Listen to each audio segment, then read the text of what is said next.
Good morning. My name is Upmanu Lal, and I'm with Arizona State University. As I'm told by wearing the colors, I'm establishing that very firmly. Welcome to our event. This is the first event from the Water Institute this year. And we are very pleased to have Veolia and a number of other folks from the private sector and public sector join us today for this event. Uh, a little bit about why we are starting with this particular theme today is reflecting on the fact that this is 2025, which I've been sending people notes saying, welcome to 20 plus 25 squared. So think about that for a second. Yeah, but it's kind of, symbolic that time flies. We are already a quarter into the 21st century. It's kind of hard to realize that. And so the question is, where are we as a humanity, as a society, and what role do universities and industry play today?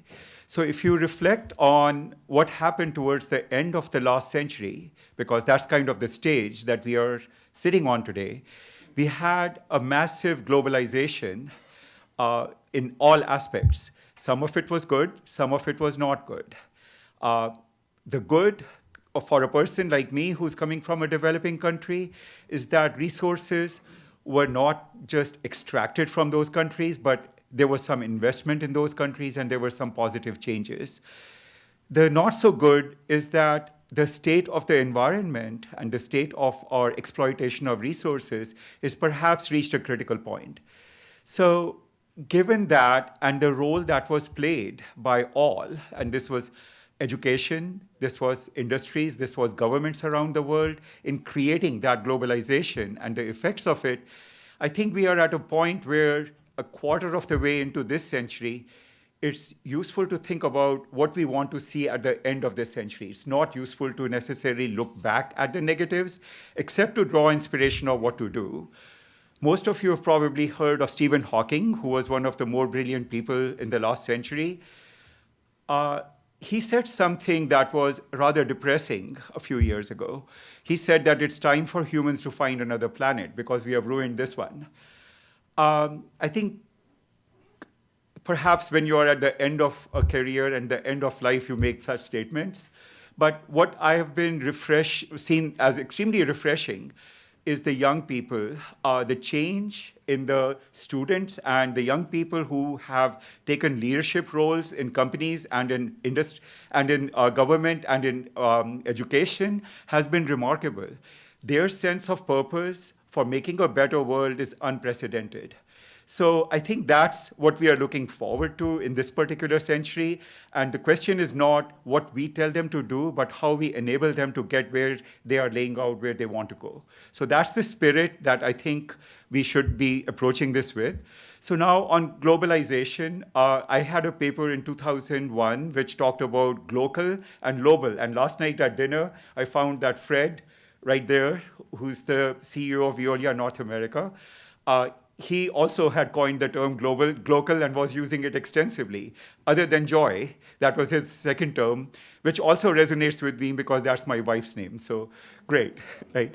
I think the idea that we have at building a water institute at Arizona State is that this is a region which is emblematic of many of the water challenges, but is also blessed with the opportunity to develop energy in an unprecedented way. Energy and water are primary resources, earth, wind, air, fire, all of that stuff. But these are primary resources that are going to shape what humanity does in this century. We need renewable energy. We need forms of energy that are pervasive, that are inexpensive, to allow people to achieve a standard of living that everyone aspires to. We then need those to be able to translate our water futures into ones where water does not become a constraint for anyone.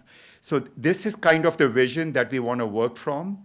The question is, how do we take a global company like Veolia, a global university like Arizona State, bring in other universities and other agents into a consortium so that we can actually set an agenda for the future and not just set it, but execute it, because we need all of these players to be part of that particular story. So that's the context for this meeting today. And with that, let me see if I can invite Estelle Brakinoff, who is the global CEO of Veolia. She's a civil engineer like me, so I'm very happy that she's on this particular platform. The thing I would say in quick introduction about Estelle is that she symbolizes the youth that has been moving forward that I was talking about. It's the new ideas, it's the fresh ideas, and what Veolia is doing since she has taken over is looking at ecological transformation, looking at water, wastewater, and energy, not just as traditional businesses, but as parts of that ecological transformation. And that's refreshing. It's been a pleasure for me to have been involved with their efforts for the last several years, and I look forward to more. So Estelle, all yours. So I'm not so sure about the young part of your introduction, but those were very kind words indeed. Good morning, everyone. Before we start and talk about water, I just wanted to say a few words about what happens in LA. I know it's not in Arizona, although I'm French. Like I kind of have a basic about American geography, but there is really like people who lost their homes, firefighters fighting as we speak, and my first thoughts go with them. It is for me quite important because you can talk about the planet, but here we talk about human beings, about life, about industries, and I think when it starts to touch directly real people, if you want, you have a different, a call to action usually, and I think that's an important one. In a way, as I was told, the planet will survive. The human beings on it is another question, or with the existing quality of living we enjoy. Again, on the LA fires. For me, it's a stark reminder that it's not just a natural disaster. It's a direct consequence of climate change. And you know what? This type of extreme events will happen more intensively and more frequently, and are already happening more intensively and more frequently. Of course, there always have been fires and hurricanes and whatever, but you can see in everything which was documented that, again, this is happening here and now. When I say extreme events, you can talk about fires, hurricanes, drought, followed by floodings. And this is something we've seen. This is not by chance, because if the question about reduction of climate change is more about the mix of energy, roughly, when you talk about adaptation to climate change and the consequence of them, you directly hit the question of water. Because climate change is about too much water, too little water, not at the right time, not of the right quality, and this is exactly what we see. I know it's probably further away, but Valencia in Spain had a big toll. 250 people have died a few weeks ago from massive floodings in just a few hours, and unfortunately, quite interesting point is it just followed a massive drought 2 months before. It's happening here and there and elsewhere at the same time. And and all that is quite interconnected. And another something which I'm perfectly aware that we're in a specific week of the political landscape in the US.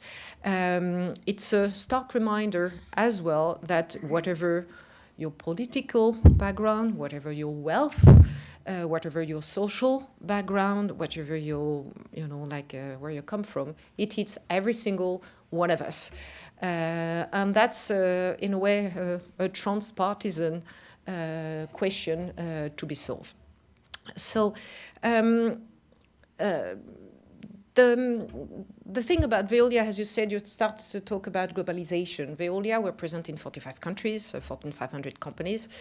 So the good and the bad about, I can tell you about, Spain, like I just did, about Chile, Santiago de Chile, minus 70% river flow in the last 10 years. We still provide 24/7 tap water, drinking standard, best in class, more than some places in this country, I must say, in Santiago de Chile. And this is exactly what Veolia is trying and do, is, to push for the solution and deploy them and learn somewhere and export it, if you want, somewhere else, and vice versa, and constantly trying to leverage from our geographical footprint to be quicker in the implementation and more efficient in the implementation. And in a way, as the same way as I said, it's a transpartisan something. I think it's a human something from across the globe. Whatever you say about reshoring and all the rest of it, and nationalism and all the rest of it, we live on the same planet, so there is a common experience across the globe on exactly what I said.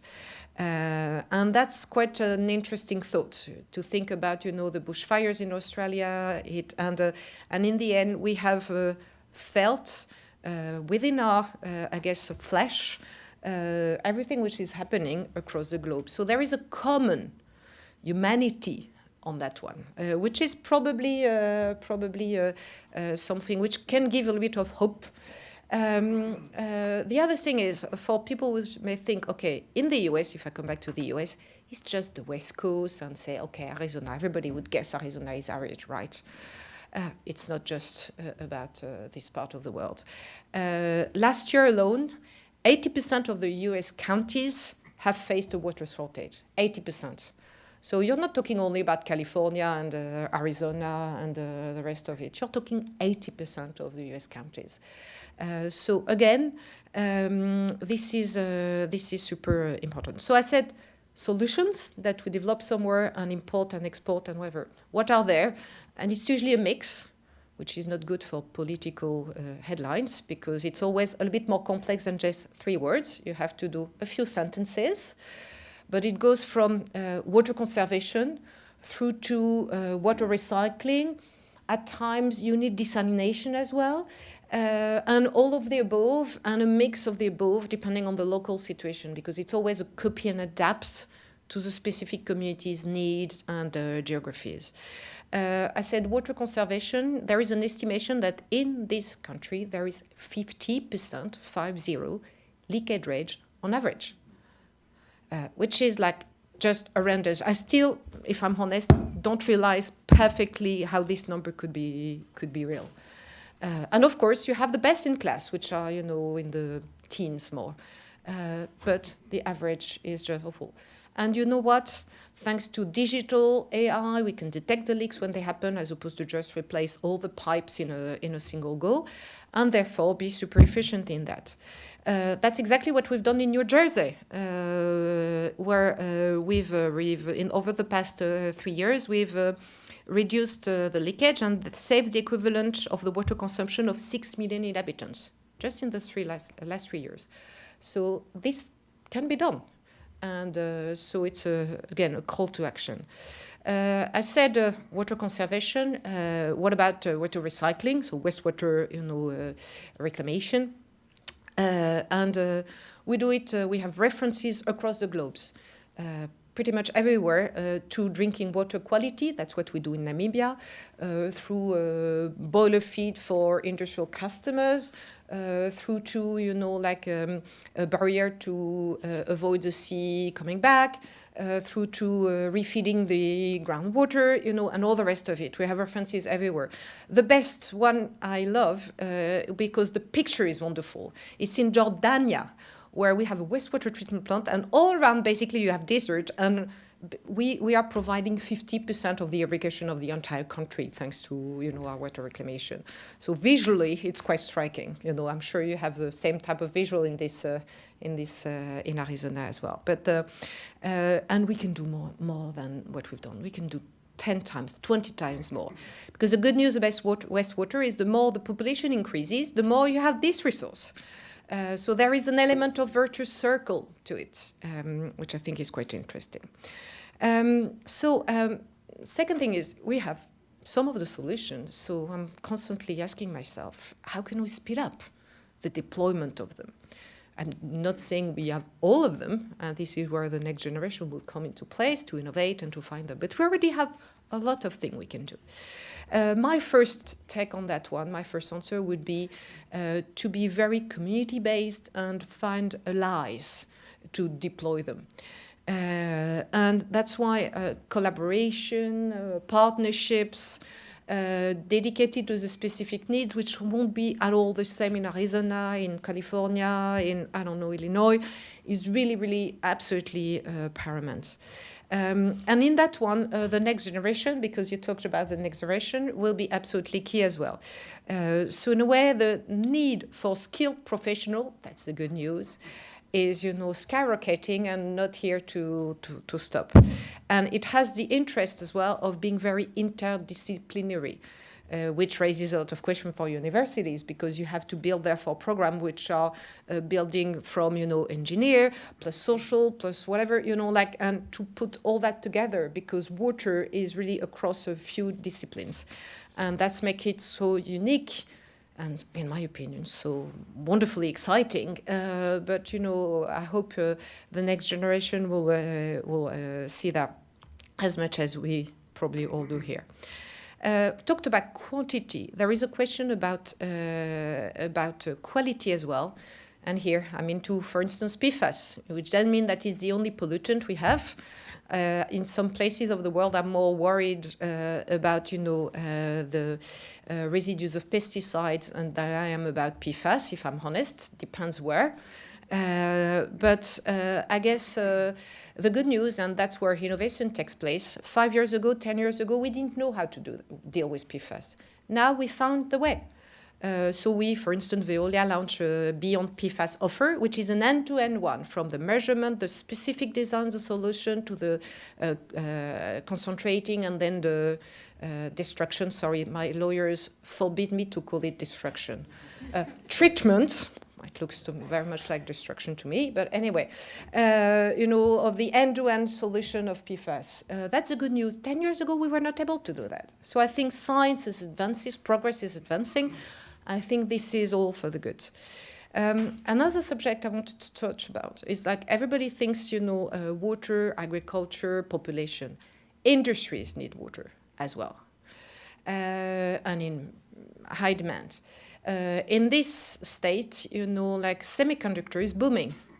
I was yesterday at the TSMC, so Taiwan Semiconductor site, which is, I don't know how many of you have been looking at that. It's quite an impressive 65 billion investment and building whatever, which is all for the goods.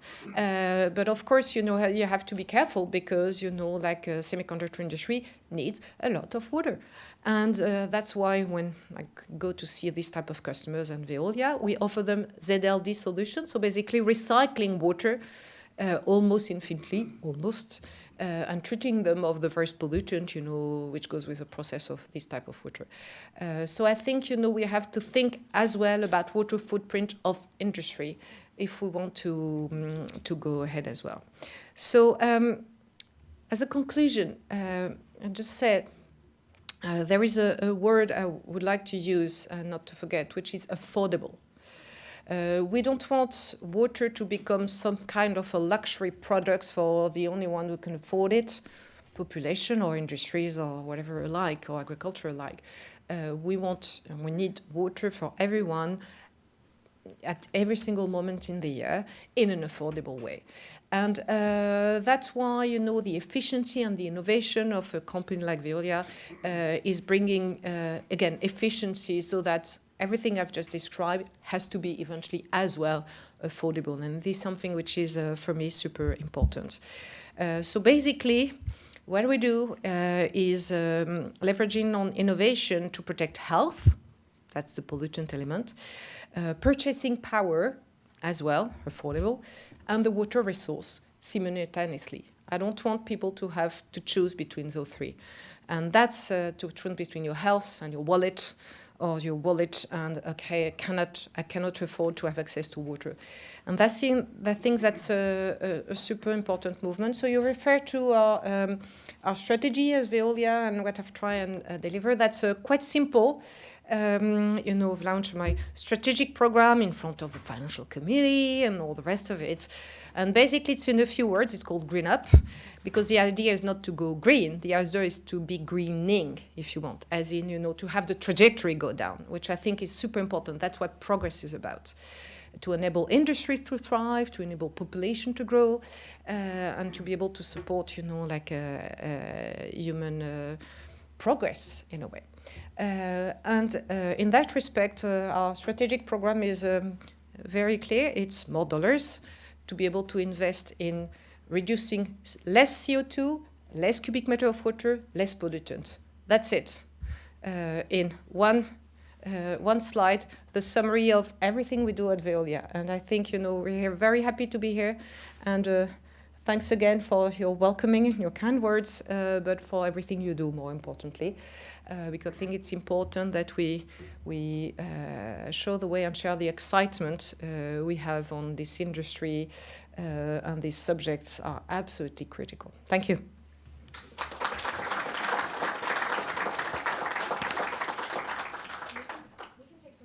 Good. Because you were miming, so I wouldn't. What is she saying? Trying to read on your lips. Thank you, Estelle. Wonderful talk. I'm Bruce Rittman from ASU. And you mentioned affordability, very important. And I know that in the past, Veolia has experienced some affordability challenges that come around the idea that, particularly in some of the developing countries, that water is a right and the people shouldn't have to pay for it. But you come in as a private company, make huge investments, and you need to get, recover your investments and make some money on this. But there's a real conflict here, and I know Veolia has experienced this. So how is that today? Has that problem been reduced, or is it still a serious issue? I guess, this is maybe me being a little bit more optimistic, but the more, unfortunately, we all experience drought, for instance, and so on and so forth, the less this type of question comes to, I'm asked. But you're right, it used to be a question we were asked, less and less so. But you're right, Veolia doesn't own water. We operate and we do offer water services, which is a very different one. The water which rains is for free. And you know what, as I say in New York, if you want to drink from the Hudson River, please feel free. It's for free. Would you want to do that? Not so sure, right? Because, of course, there is a service behind, which is to clean it, to distribute it, and so on and so forth. And this service needs to be paid for, plus the investment which goes. I think it used to be a very big, question. It looks to me like it's really going down. And when I say that, I have experiences when I go to UN conferences and so on and so forth, where it looks to me like the necessity, really, made it so that now a lot of people realize you need everybody. You need, a politician to decide what. It's not for me to decide what. And it's elected people. You need companies like us to bring efficiency. You need NGOs, you need the population, and you need to bring everybody alongside, as opposed to antagonize and say, this is you privatize this and that. I think I hope, and I experience that we are past that more and more. Why? Probably because necessity is law at one point. It's just like, okay, this is happening. And interestingly enough, we've done a few statistics as well in places where you have the in-house versus, operated by private companies. And efficiency, innovation is, on the side of the private sector more often than not. Meaning that when we compare prices, it's usually less expensive when, it's run by a specialized company rather than by a in-house.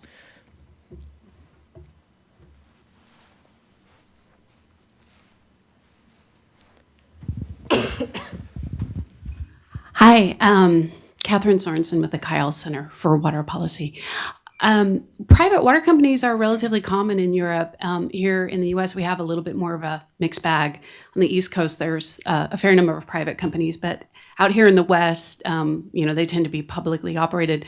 But I'm wondering what you see in the future in that regard, particularly with the new Trump administration and efforts at government efficiency and kind of what you see coming down the road. So I won't comment on the, try to anticipate the Trump administration. I won't go into these routes. But what I can tell you is, in my opinion, what will be the dreamiest, the best organization in this country if I had to pick and choose. I think, the idea it's either private or public, for me is an idea of the past. I think, ownership of the asset and decide what to do. Do you want to build a dam? Do you want to have an expansion of these? Do you want to, whatever? For me, I'm humble enough to know it's not for me to decide or for my team in the US. So that, I think, can be very much like public, as in, the decision on the what, if you want. But then once you've decided on the what, to use the efficiency and the innovation of companies to deliver on the result and be paid on the result is the best model.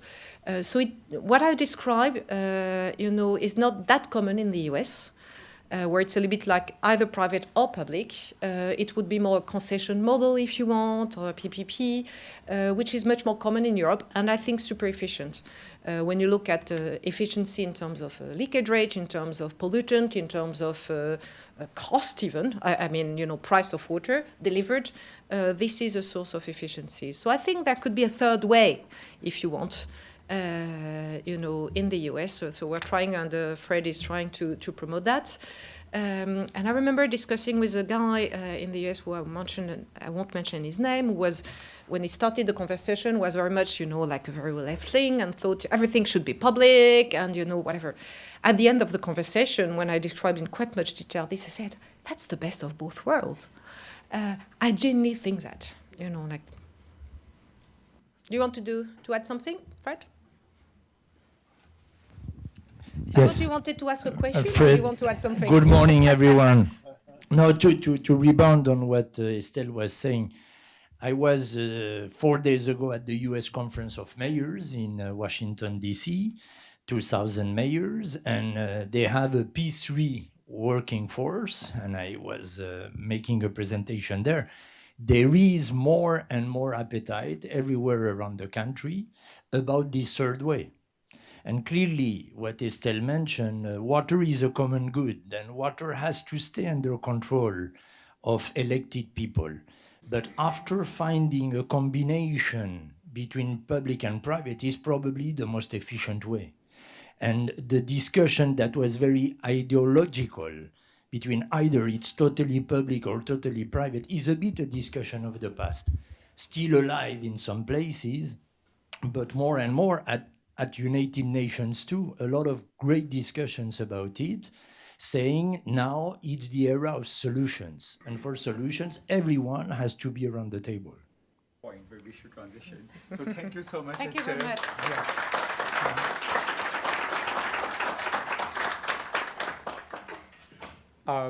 I think since I was listening carefully, maybe I can summarize a little bit what we learned. One is the message that this is a shared future for all of us. It's not the role of one particular player, public or private or citizens. The other aspect of the sharing is it is really the same set of problems being faced around the world, and we need to learn from solutions in place A to place B in terms of technologies and other things as well. A lot of the things that Veolia is doing are interesting, so I'll leave it at that. So let's actually move ahead and go to the next activity, which is a panel that comes up. That's led by, the moderator will be Catherine Sorensen, who's the Director of Research for the Kyle Center for Water Policy. She is an economist, and she has experience in actually running public agencies. So Catherine, would you like to come up? And then we have one panelist who is not here, I think. But if the other panelists would like to come up as well, that would be great. Thank you.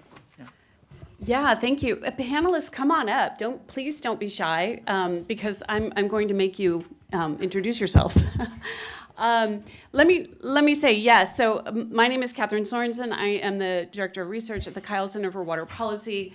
I was the director at Phoenix Water Services for many years, and actually we had a really productive contract with Veolia. Veolia operated one of our water treatment plants, and more efficiently than we were able to operate our other plants. That contract was eventually terminated, really more because of politics than anything else. But I think looking to the future, all hands on deck. We do need to find ways to operate more efficiently in the future. Okay, I see my panelists are up here. I am going to stay here because I guess we're short of microphones. Is that still the case? Yes. Okay, so if it's okay, you know what? Okay, I'm going to come join you guys. So, but I'm going to ask you first, please introduce yourselves, if you wouldn't mind. Good morning. My name's Krista McJunkin. I'm the Senior Director of Water Supply and System for Salt River Project. My name is Glenn Rink. I am here as the chair of the Waterkeeper Alliance, a global water environmental group, the largest in the world that's focused solely on water. And I'm Henry Darwin, and I'm the city manager for Peoria, Arizona, which is about 20 miles from here, about 200,000 residents. We're the 7th largest city in the state. Great. Oh, thank you. You know what? Why don't you keep that one and we'll share. That's Sure. all right. Yeah, no Yes. problem. Okay. So just to start out, would you guys please just talk a little bit about your organizations and kind of your perspectives and approach to water management? And you know what, Krista, why don't we start with you? Sure. So at Salt River Project, we are a federal reclamation project. We were formed before Arizona was a state in order to build the infrastructure that controlled the water in the Salt and Verde rivers to store it and make it available to the valley. As the valley has urbanized, we now deliver the majority of our water to city water treatment plants. So we have 10 valley cities that we deliver water to, and those cities then treat the water and make it potable, deliver it to their customers, which are our customers. We have mutual customers. So our approach has always been about partnership. That's really the vital part of the work that we do and the work that will be necessary to ensure our future. Water is complicated and expensive, and takes a long time to bring projects together. So partnerships are essential. And those relationships that we've built over time, whether it's with cities, private water companies, tribes, other governmental agencies, have been the cornerstone of what we've been able to accomplish thus far, and will be even more important as we look to the future. Thank you. As I indicated before, my name is Glenn Rink. I'm here as the chair, which I have been for the last 13 years, and proud to be of the Waterkeeper Alliance. It was formed originally, as was mentioned earlier, on the Hudson River. The Hudson River was where the first program started. It began with a bunch of fishermen who were protecting that body of water. They not only protected it, they saved it, they restored it. It may not be drinkable today, but it's certainly swimmable. And so that was a pretty big step from where it had been. Waterkeeper it has over 300 chapters around the world in 47 countries. It's a word that was used last night was glocal. It's glocal. It is both global and local. The programs have their strength in their local capabilities and what they do in a specific area or region, and that is cross-pollinated throughout the entire organization. And it allows something that's happening in Southeast Asia to be replicated in another part, perhaps in Latin America around mining. It cross-pollinates not only problems, but solutions, as well as technology. It's an amazing organization through its platform to be able to provide information about newest and latest technologies and advancements that can be used to help areas of the country or the world. The thing that it does really well is not reinvent the wheel. So if it's done something in one form, it's able to not have to learn and go through that same process. So it's able to recreate it. It is right now, it's just approaching almost its 20-year anniversary. So it's quite an organization and one that is all over. You may not know of them as Waterkeeper Alliance. Again, glocal. There's Coast Keeper, Bay Keeper, Channel Keeper. They're all over the globe. There's, as I said, 300, but I'd say probably the last 100 have been international. So it's an organization you may not know of as Waterkeeper, but you may know of Keeper. So you'll hear more about it, and happy to answer any questions. Once again, my name is Henry Darwin. I'm the city manager for Peoria, Arizona. For those of you who don't know, aware what a city manager does, I'm the chief executive officer, CEO of the city. My responsibility is to basically take the direction from our 7 elected officials and execute on their vision. Like I said, we have about 200,000 residents. It's worth noting that we are 4 miles from TSMC. And we have about 7,000 acres of land that we are currently developing for commercial support, supply chain support for TSMC. We are a growing community. We have largely been a bedroom community. 85% of our residents leave Peoria to work. So we're trying to take full advantage of TSMC's locating so close to our boundary and the 7,000 acres that are going to be made available for commercial development. My priorities as a city manager when it relates to water issues really fall into 3 categories. First and foremost, we want to make sure that there's enough water available, and that's no small task. We have multiple sources of water in Peoria. We are a customer of SRP in the southern part of our city, the more developed part of our city. As we move north in our city, we become more reliant on the Colorado River. And if anyone's paying attention to what's going on with the Colorado River, it is becoming less and less reliable as a source. So we are in the process of drilling wells in my city to take advantage of underground water storage that we have done for the last 20 years. So when Colorado River, there was a surplus, the state of Arizona had access to a surplus. A lot of cities like Peoria stored water underground for this very possibility. So now that we're starting to talk about shortages on the Colorado River, we're doing a couple of things. First and foremost, we're drilling wells to get access to that water. And the second thing we're doing is we are moving our reclaimed wastewater around our city as much as we possibly can. We're trying to take full advantage of our ability to use as much reclaimed wastewater as we possibly can. Not just for turf irrigation, which is our first priority, but also for industrial use.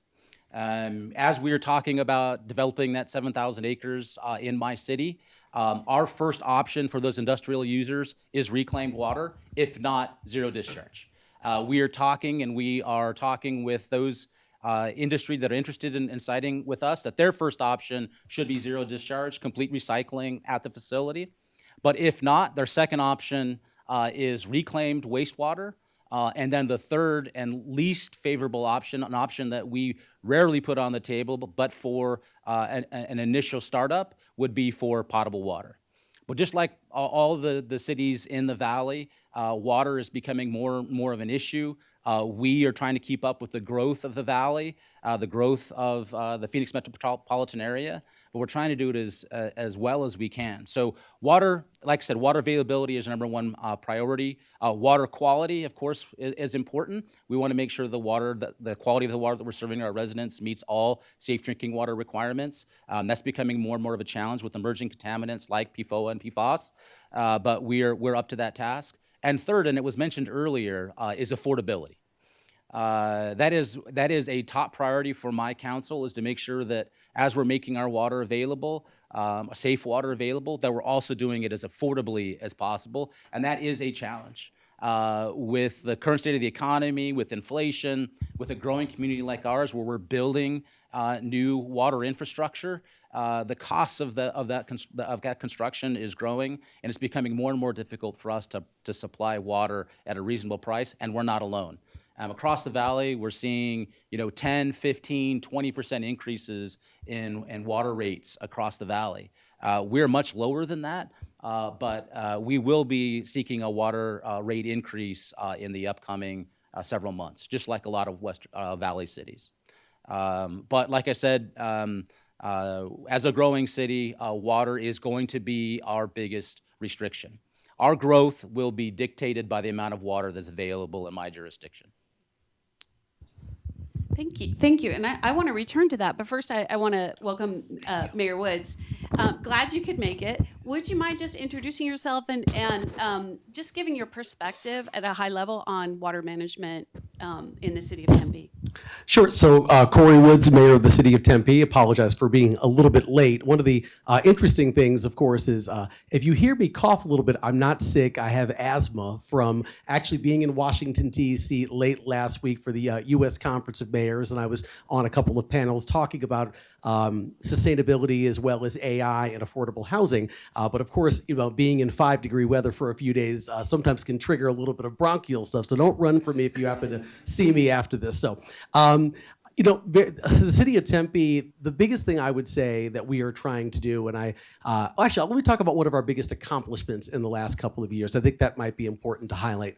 So when I was on the city council for my first term between 2008 and 2012, we have a Kyrene water reclamation facility in our southern portion of the city. But during sort of the end of that first term, it basically got put into mothballs because we were all kind of going through the Great Recession and didn't have any ability to continue to operate and maintain that facility. So that facility basically sat in mothballs for over 10 years. And so one of the exciting things when I became mayor, we recognized, obviously, we had to try to find a way to get this plant up and running again. We have a great congressional representative in Greg Stanton, who was obviously the mayor of Phoenix previously. So it's always nice as a mayor to be able to work with another person who's occupied that mayor's chair and knows exactly what the pressures and demands on someone of this kind of job is. And so one of the things that he was able to do in Congress at the time was secure a $37.5 million authorization from Congress to find a way to get that plant back open. So what we are doing right now is we're working with Congressman Stanton and other folks in the federal government on making sure that we can completely reopen that facility for the purpose of actually reclaiming water. But we recognize that in the city of Tempe, we actually have a very sound water supply. And when we are talking about development, because obviously there's a lot of development and growth in this community, but we try to make sure that all of those things are actually sustainable with our water supply. But we recognize when talking about that Kyrene facility that we have to try to find other sources and other ways to make sure that we are reclaiming water and working more closely with a lot of our aquifers. So I would just say that that's a very big success story and what can happen when you have the ability, first of all, as a council to all kind of be reading off the same sheet of music and the understanding that we have about how important it is to make sure that we have a sound water supply in all of the different areas, but the ability, if you're working in conjunction with your federal representative and you have a good relationship and a good partnership, the kinds of very monumental things you can get done on behalf of your residents and frankly anyone else who does business or works in our city. So I guess I'll just start off by saying that I think it's a huge accomplishment, and I'm very glad that we're going to have a fully functioning Kyrene water plant for the first time in well over 10 years. Very cool. And I'm glad you brought that up because it is interesting. The city of Tempe is relatively water rich compared to a lot of the cities here in the valley, and that is because of the Salt River Project. Our ability to harness the Salt and Verde rivers early on in the history of this valley, and we bounded the use of that water. So you can only use that water within the boundaries of the Salt River Project. And so that kind of creates this resilient system, which I think really has benefited Tempe. But to Henry's point, a lot of the more recent growth in the city of Tempe is actually located outside of those boundaries. And so you need a new water supply. So I don't know, would you mind talking a little bit more about your approach to water resiliency outside the boundaries of the Salt and Verde River system? And then I'm going to have Krista jump in on that as well, because I know that SRP is doing a lot of really cool stuff. Sure, I can make a very quick point about this. So we have a sustainability and resilience division within the city of Tempe that's also actually now been merged with our transportation department. And that was actually a recommendation that came from our sustainability commission, which is a group of residents who advise the city staff as well as city council on very important measures when it comes to water conservation and sustainability in general.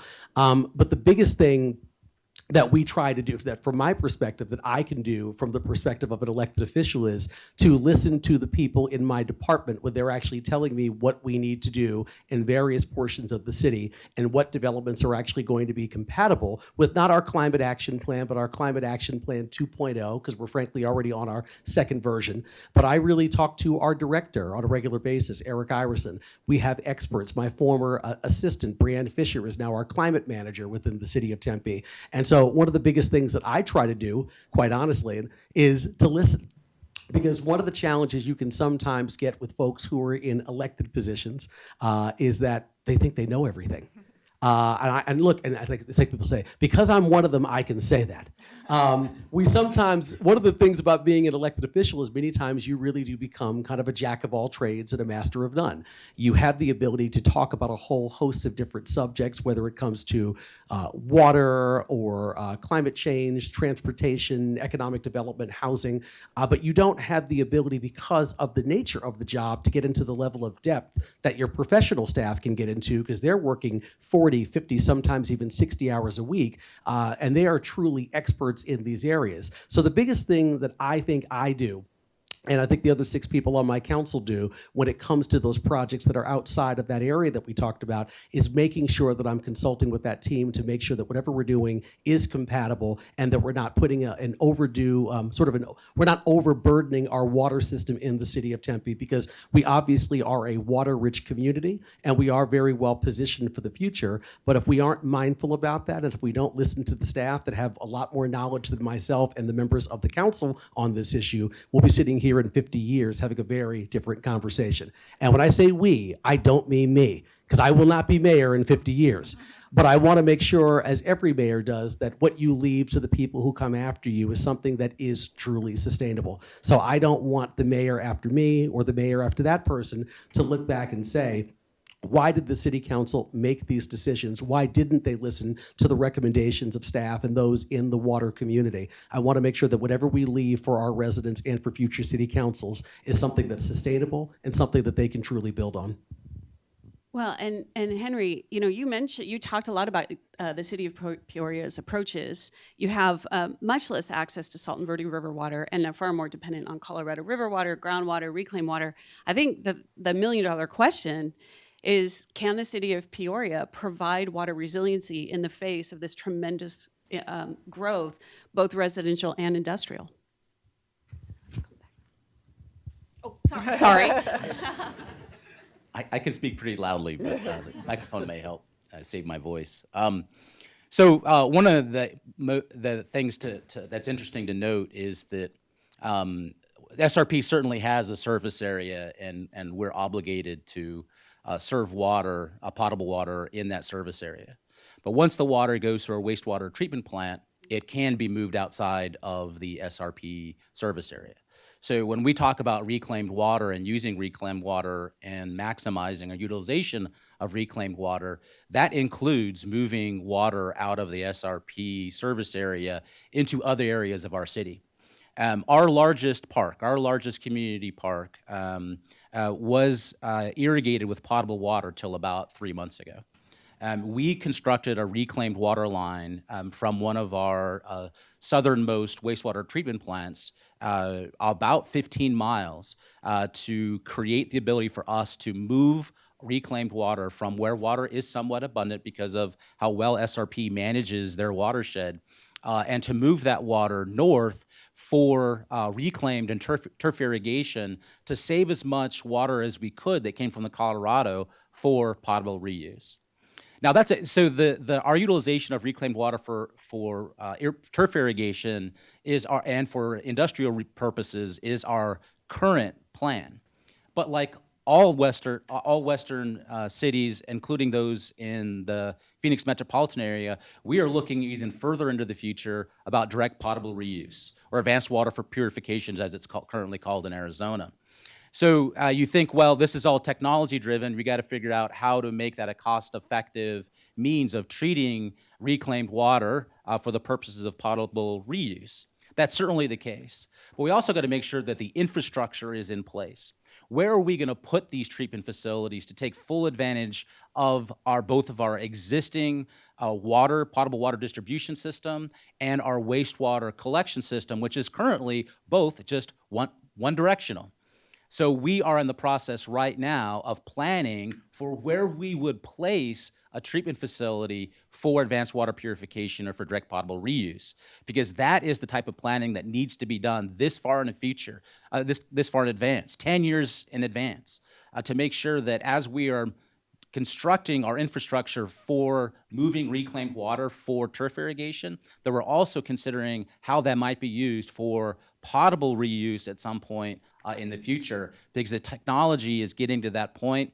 The state of Arizona is developing regulations to allow this to happen, and that really is going to be how most cities in the valley maximize their use of water, is to eventually make it available for direct potable reuse. So yeah, you're going to pull this off, is what you're going to pull. Okay, Glenn, I'm going to come back to you in a second. I'm going off script though. I just want to warn you. So yeah, I'm going to have Krista talk a little bit first about SRP's role in this, because SRP's role is not just on the Salton Verde. They're doing some really innovative things, but then I'm going to turn it back to you because I want you to take us back to that local level and talk about the importance of river resiliency at in the bigger picture. But Krista, take us there. Yeah, thanks, Catherine. So when we talk about how the water supplies that are available to meet the demands within SRP's boundaries are resilient, I want to talk a little bit about why that is. So we have a series of 7 dams on the Salton Verde rivers, and that allows us to store water so that we can take advantage of it in wet years and then rely upon it in dry years.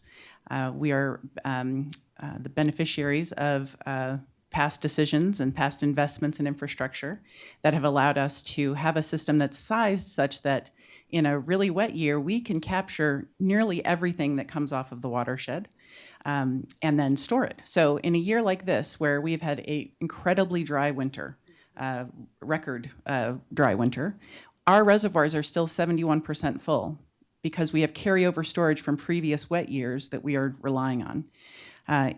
If our reservoir storage gets to the point where it's not going to be sufficient to meet demands, we can supplement that with groundwater. We have a series of wells throughout our service area that allow us to do that. We don't rely on the groundwater, it's a backup supply, but our surface water is really what we want to rely upon. Another aspect of our resiliency is demand reduction. As the lands within our boundaries have urbanized, gone from ag to urban, the overall demand has come down. And then you add on top of that, all of the cities that we partner with have incredible conservation programs where they work with their residents to increase water conservation, both indoor and outdoor. And so you've seen water demand continue to decrease. The net result is that I normally have a graph I can point to, but if you look at our median inflows into our system over time and you compare that with our current demand, they're almost the same number. So over long periods of time, we're very well matched. So that's why those the supplies that are available within SRP are resilient. But we also recognize, as I mentioned earlier, the importance of partnerships. So when we think about the water health of the valley, it doesn't stop at our border. We need the entire valley, cities that we deliver water to and cities we don't deliver water to be resilient and have the water supplies they need. So we recognize that's incumbent upon us all. So we have a number of different projects that we're working on that are key towards looking outside of our borders. One of them involves existing infrastructure. It's at Roosevelt Dam. When Roosevelt Dam was raised in the 90s, they added a considerable portion, they increased the height of the demand to increase water storage, but also to increase the ability to capture water during large flood events. And so that's called flood control space. There's a manual that dictates how we have to operate. And when water gets into that space of the dam, we have to evacuate that water in 20 days. And the premise behind that is that you don't know if the next storm is coming. So you want to empty that space as quickly as possible in case there's another storm. What we have found by observation and continued research is that the way that our watershed tends to produce water, we could probably store some water in that space for some period of time safely. And so we've been working with the Army Corps of Engineers, and we have a pilot project that will allow us to store water in that first 5 feet of flood control space for 120 days. Doesn't sound like a big difference, but here's why that's important. In the time of the year where our watershed produces water is kind of when the snow melts, so March, April. Well, if we have to release water in 20 days in March and April, that's a time of year where our demand's not very high, so we typically just have to release it down the river. And so it's not being put to beneficial use. If we can extend that to 120 days, that would extend us into the summertime when our demand is much higher, and that water could then be released slowly as a supply that can meet demand. Now, that benefits not only SRP lands, but that benefits all of the valley entities, both this is cities as well as irrigation districts that have the right to spill water from the Salt and Verde rivers. So that expands the footprint that could benefit from that supply. Unfortunately, a very dry winter like this is not helping us get into those 5 feet. Last year we didn't have the permit yet, and we got into that space. So the timing is everything, but we are very hopeful that we'll get a El Nino and get out of this La Nina situation. So that's one project. There's certainly more I can talk about, but I don't want to hog the mic, so I'll let you move on. No, we're going to circle back to that. But yeah, let's let Glenn talk a little bit about river resiliency and its importance, on a bigger scale. Yeah, so as I mentioned before, Waterkeeper has 300 programs, 47 countries. I mentioned the first one was at the Hudson River. The most recent one is opening next week at Sundance in Salt Lake City, or Park City, I should say. They're all over the world, but one of the things we focus on besides water quality is climate resilience infrastructure, is groundwater management, in addition to that, equitable water distribution. So we're doing that across the globe. And so many of the things you're talking about today, we've witnessed in many, many other areas. Our most recent chapters in Iraq and China and Africa probably wouldn't be directly valuable to this, but many of the areas we are. So resilience around rivers and streams is a lot to do with water quality. It's a lot to do with stormwater runoff and how that's treated, how that's able to be reused. So there's a lot of systems that have been developed in many different parts of the world. And for us, it's about recharge, reuse, but also about water quality and trying to make as much of that available. So there's a lot of history even for environmental groups to offer support and help in some of these areas. So I'm hearing a common theme here of partnership and governance, which is a great opening for our next conversation, which is about the new administration that's coming in. I think that President Trump has challenged some of our current priorities as they relate to water management. I'm just really curious to know what you guys think is coming, and what your approach might be to that. And we'll start with Mayor Woods. Sure. It's funny. I've been asked kind of a variation of this question on a whole host of issues. I've spent a lot of time in the public space as a housing advocate as well, so I get asked this question a lot, but specifically related to housing. And the biggest thing I would say is more of a general answer, which is we have to show the incoming administration or the current administration now which policies have actually proven to be successful when it comes to water management. It doesn't necessarily mean that you can always keep someone from reversing a policy that was with the previous administration, or that they're always going to agree with you, and that they might not have some kind of ideological bent that just says, I know this might be working, but quite honestly, we're still not going to do it because we just simply don't believe in it. That can always happen when you're talking to a person, not just simply the Trump administration. That can happen with anyone you frankly encounter in life. But what I really try to lead with as much as possible is talking about policies that have actually worked, showing people actual data that shows that the policy that I'm espousing actually does work. And many times it's trying to find ways to speak with narrative. I find that there are some people, like if you're very much in the technical business of any kind of field, talking with data and slides slides and charts and things of that nature many times is very effective. But I do find, once again, speaking with my hat on as being a politician, that narrative sometimes can be a lot more interesting. If you're having a conversation, with President Trump or with someone from his administration that's dealing with this issue, and many times I think that it would be probably probably even more effective to talk in terms of the role of narrative of how important maintaining a very kind of positive water supply is in the state of Arizona. I mean, so I would just basically say I think it's all about kind of knowing our audience. But at the end of the day, I think it's trying to find ways to make sure that we are leading with facts and data and a very strong narrative to ensure that they are continuing the policies of the Biden administration that we thought were actually very helpful to the cause that we all believe in this room. And frankly, in some areas, whatever, but even if they're trying to move in a very different direction, if there are things that we think are working, we just have to find ways to be very convincing to either keep a certain policy or to enact a new one. I mean, I'll keep my comments fairly simple.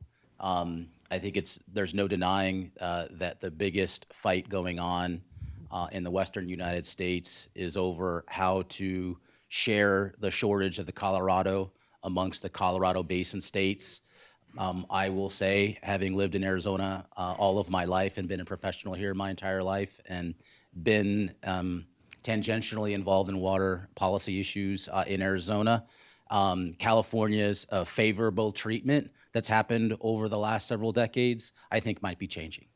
And I think that as someone who benefits from Arizona's negotiation position, as part of this discussion and debate about how an argument, some might say, about how the western states, the Colorado River Basin states are going to share the shortage, I fully expect that this administration will be treating California less as a favorable state, a favored nation, as some of us might say, in these negotiations. And I'm looking forward to Arizona getting a more fair treatment in terms of those negotiations in the upcoming years. So I guess I would come to some of the impacts that we're seeing even right now from executive order regarding spending. So it's certainly a complicated issue, what the appropriate role of government is in terms of funding water projects. But there's a role for government to play, and I think it's incumbent upon us to explain the necessity for certain governmental funding. The chief one that we've been working on for a number of years is Indian water rights settlements. So there are 2 Indian water rights settlements that have been agreed to, but they require an act of Congress to complete them. And one of the biggest sticking points is that they are expensive because part of the benefit to the tribes that are subjects of the settlement is that they will be awarded water rights, but they'll also be given money so that they can put that water to use because they need the infrastructure to be able to put that water to use. And it's significant dollars. I don't want to diminish it. We're talking billions of dollars. But it is that is an appropriate role for government. Is that the right amount? That can be discussed and negotiated. But I think one of our objectives in communicating with the new administration is having them understand the importance to Arizona water rights security are these settlements going through, and they need to be supported by federal funding. I'm going to walk a little bit finer line as a nonprofit that I'm here on behalf of. I also have a for-profit side that I could comment on some of this, but taking what the mayor said, I think the best thing we can do is to look at the facts, the figures, the details, and present them in the best way possible. Though I know the administration's viewed by many people in many, many different ways. But if some of the candidates that are being presented are in there or do get in there, I think they have some sound understanding of water, particularly water, and I think the facts will be something that really resonates. But ultimately, we'll have to see where the politics go. I have great hope, but obviously we all have the other side of that. So from the for-profit side, the water quality issues around PFAS, PFOA, lead pipes, and things of that nature. There's tremendous interest from the people that have been engaged on this, particularly the new head of EPA, or if he has been appointed yet. He's supposed to be a big proponent of those two areas. I've never met him. I don't know him, but with that, I just remain hopeful and will rely on the facts. And ultimately, by the way, Waterkeeper Alliance has brought hundreds of lawsuits against the EPA in both the Biden administration and the prior Trump administration when they haven't followed all the details that needed to be followed or how they viewed the law. And we will continue to do that. We'll hold anybody and everybody responsible. Thank you. You know, I know President Trump expresses it in an odd way, and he kind of takes it out on this little delta smelt, this little fish. But I think there is a common theme here. What he's really expressing is concern about priorities and reservoir operation. And actually, that's something that I heard on this panel as well. So it'll be interesting to see how that plays out. If we're looking at a hotter, drier future across the West, you know, we probably do need to take a look at our reservoir operating capacities and what the priorities of those deliveries are. If we're going to be able to support the high-tech industry in Peoria and Tempe and elsewhere. So it'll be interesting times. I've gone off script and I have no idea how much time is left on this panel. Are we supposed to end in 2 minutes? Oh, we have time. Excellent. Okay, so I would love to open it up for questions if you guys are down for that. Yeah? Okay. Are there audience questions?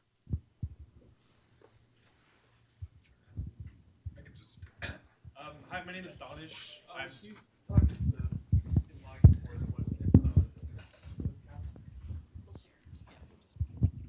Hi, my name is Danish. I work at ASU, the Sustainability Teachers Academies, and one thing we kind of focus on is kind of alternative sources of water. So especially as we kind of talked about, you know, the Colorado River, kind of whatever issues will happen with that in the future, and as we're currently ongoing a massive drought in the state, is there kind of a focus on, you know, alternative sources of water, especially as, you know, we're kind of dealing with these issues, especially as they get worse in the future? So, Krista, that might be a great time for you to talk about your efforts on the Verde, but I'll open it up to whoever wants to answer that. Yeah, so when we think about the need for that next bucket of water, we do look at maximizing existing supplies. So as the mayors have talked about the use of reclaimed water, which is essential, and kind of putting that to its highest and best use, which I also want to point out, SRP is a customer of your Kyrene water reclamation plant. One of our power plants gets water from it, so everything's connected. But one project that we're looking at, I mentioned that the importance of storage. When we look at the amount of storage that we have and its sufficiency going into the future, one thing that we are quite aware of is that our climate research has led us to conclude that our watershed's actually going to be pretty resilient for a hotter, drier climate. And it's complicated, but it has to do with the time of year that the snow melts and the angle of the sun. But what it really will mean is that we will have wetter years. So the wet years will be wetter and the dry years will be drier. So storage will be even more important. And one area of concern for us is the loss of storage capacity. So on the Verde side of our system, our upper reservoir is called Horseshoe Dam. And there's been the Verde we affectionately refer to as the dirty Verde. It's not dirty, it's just carries a lot of sediment. And so when the river comes down behind that dam and it has time to settle out, a significant amount of sedimentation has filled up that dam, and we've lost a good portion of that storage. And so that's concerning. We need all the storage we can get. So we have done an appraisal level study. We're currently in a feasibility level study of looking at alternatives to reclaim that storage capacity. So they've looked at dredging, actually removing the materials. But one of the options is actually the downstream dam from Horseshoe is called Bartlett, and to increase the size of Bartlett as a way of reclaiming that available, reclaiming that storage capacity. One opportunity that has been arrived upon through these studies is that when you look at the history of releases on the Verde River, it's actually kind of underbuilt for storage. So a couple of years ago, you guys may have noticed that there was a significant period of time we were releasing water down the Salt River, and that was because there was our reservoirs on the Verde were full, so we just had to release the water through. And so there's an opportunity to build it even bigger and capture those high flows so that you can, first of all, control floods, but also put that water to use. As I mentioned before, it's all about partnerships. So this water supply wouldn't be necessary to meet SRP's needs, except for the reclaimed storage. But we have partnered with 23 Valley entities, both public and private, on these studies to help meet their needs, both for to kind of back up their current supplies and potentially support new. So. Anyone else want to jump in on that? No? Okay.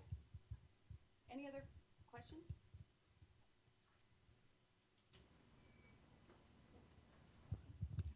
I was only going to say that I like Dirty Verde. That was that will stick with me all morning. So despite being a resident here for 22 years, I had never heard that. So see, I learned something new every day. Hi, I'm Claire Cropper. I'm a PhD student here. I was curious, you've mentioned lawsuits. Since you've been involved on such a global scale and you have a really broad outlook on this, what kinds of patterns have you seen where the access to water or the quality have failed to meet the regulations that we've already put in place? Curious what kinds of, insight you have on a global level on that. Being candid as chair, I do that as a nonprofit for the chair for the board. So I'm not actively involved in each of the lawsuits, although we do sign off on lawsuits quite often. If you're talking about the state, the U.S., meaning EPA, they're largely around water quality, but they could also be about water usage, but mostly about water quality and how it's being handled or not handled. This past year, we did a test. I think it was one of the largest tests nationally on PFAS. I don't know if everybody's heard about PFAS. It's that forever chemical that seems to be getting into everybody's water in some capacity. That's why a company like Veolia is going to be so important. But PFAS, we did an examination of 150 bodies of water around the country, and I think 144 had PFAS in them. So looking at how that PFAS is getting in there, going upstream and trying to identify where polluters may be or where it may be coming from and trying to stop it, that can be one. Hog farms, dealing with what they're dealing with hog farms, coal ash ponds, discharges, overflow, things of that nature. So it tends to be regional, but mostly the most, I would say, sort of consistency is related to US EPA or state agencies. I hope that was somewhat helpful. Definitely, thank you.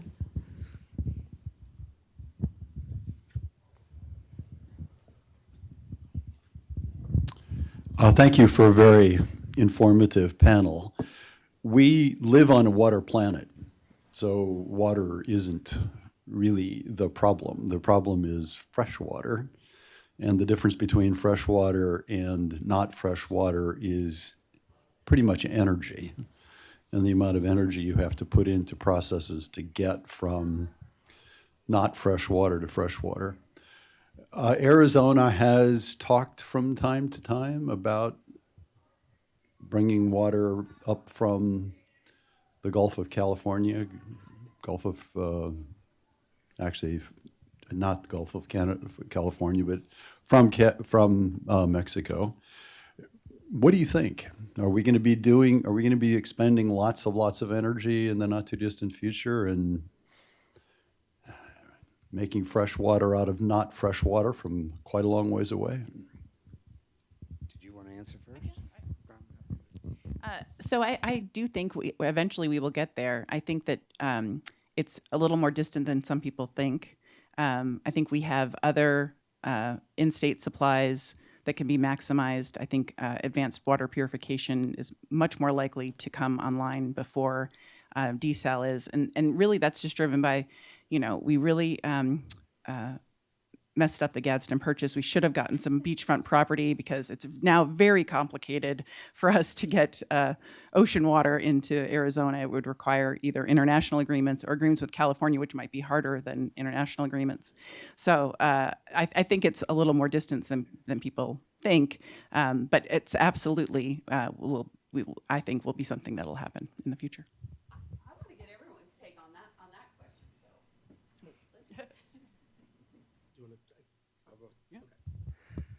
I would concur with much of what you just said. I think it's going to be it's much further out than I think anyone really believes at this point. But I also do believe that water treatment and water quality, both preventing further further impacts to water quality, but then water treatment and what we can do to prevent and to help treat the water for reuse. I think it's going to be more where we're going to lean in the near term. That's coming both from my for-profit side as well as my nonprofit side, but obviously there's a lot of unknowns that are there. But I definitely believe it's further off than we believe. Would you like to go? All I was going to say was that I completely concur with what they both said, and frankly could not say it any better than they did. So I agree, yes and yes. You can tell who's you're very good. The only thing that I would add is energy is certainly a factor, and maybe the largest factor in desalination. But the other thing that is important to remember is that the disposal of the brine that is created from desalination. And that's why the primary reason why not only the proximity to the ocean is why you would want to put desal plants along the coast. But you think about, there is brackish water that exists, brackish groundwater that exists in Arizona. And that could potentially be a future resource. But the issue with that is not only the energy consumption associated with treating brackish water, it's how do we dispose of the brine? And there are locations within Arizona where deep well injection is possible, but it's something to keep in mind as we're thinking about moving around salt water for treatment. Is that it really has to be treated where brine disposal is an option. So if we were to bring water from either to California or from Mexico, it really would have to be treated before it was brought to the state. Yes, please.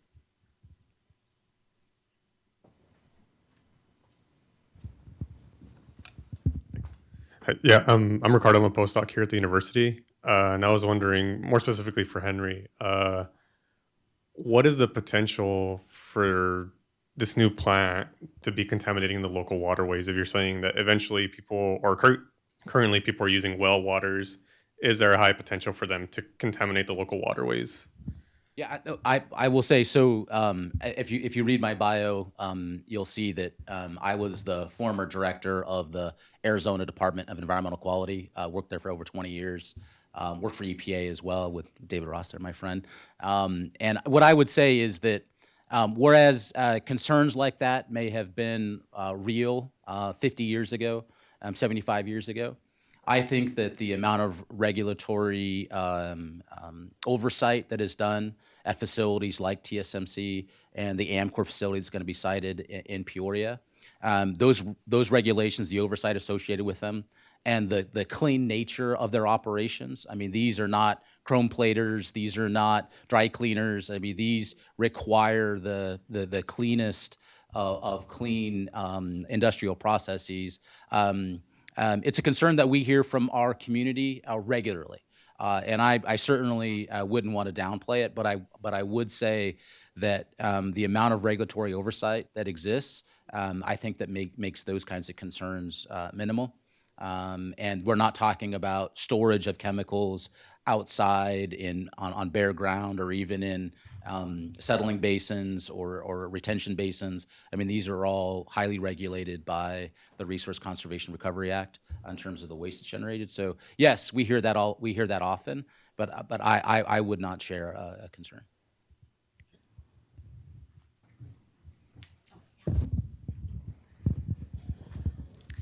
Also a question for you. So you mentioned that water availability is important for the growth of your city. At the same time, a lot of water is used, like large part of the outdoor water budget is used for turf irrigation. Could you comment on this? Do you think it's still necessary? Do you think there are ways to work on this, to still keep livable outdoor landscapes, but not to spend that much water on that? I'm going to let Henry answer that, but actually first I'm going to hit up Mayor Woods about that because I'd love to get his perspective coming from the city of Tempe. I was actually going to ask if you could repeat the question for a second, because since you immediately directed it at Henry, I want to make sure that I can reframe it to my own context. So I study water use by urban landscapes. I'm from the School of Sustainability. So my question is about water usage on turf for irrigating the lawns. Is it still that important? Do you think it's very important? Do you think it can be lowered? Do you think there is not enough research so that we know how to lower it efficiently, so that we still have livable landscapes for people, but not spending that much water on that?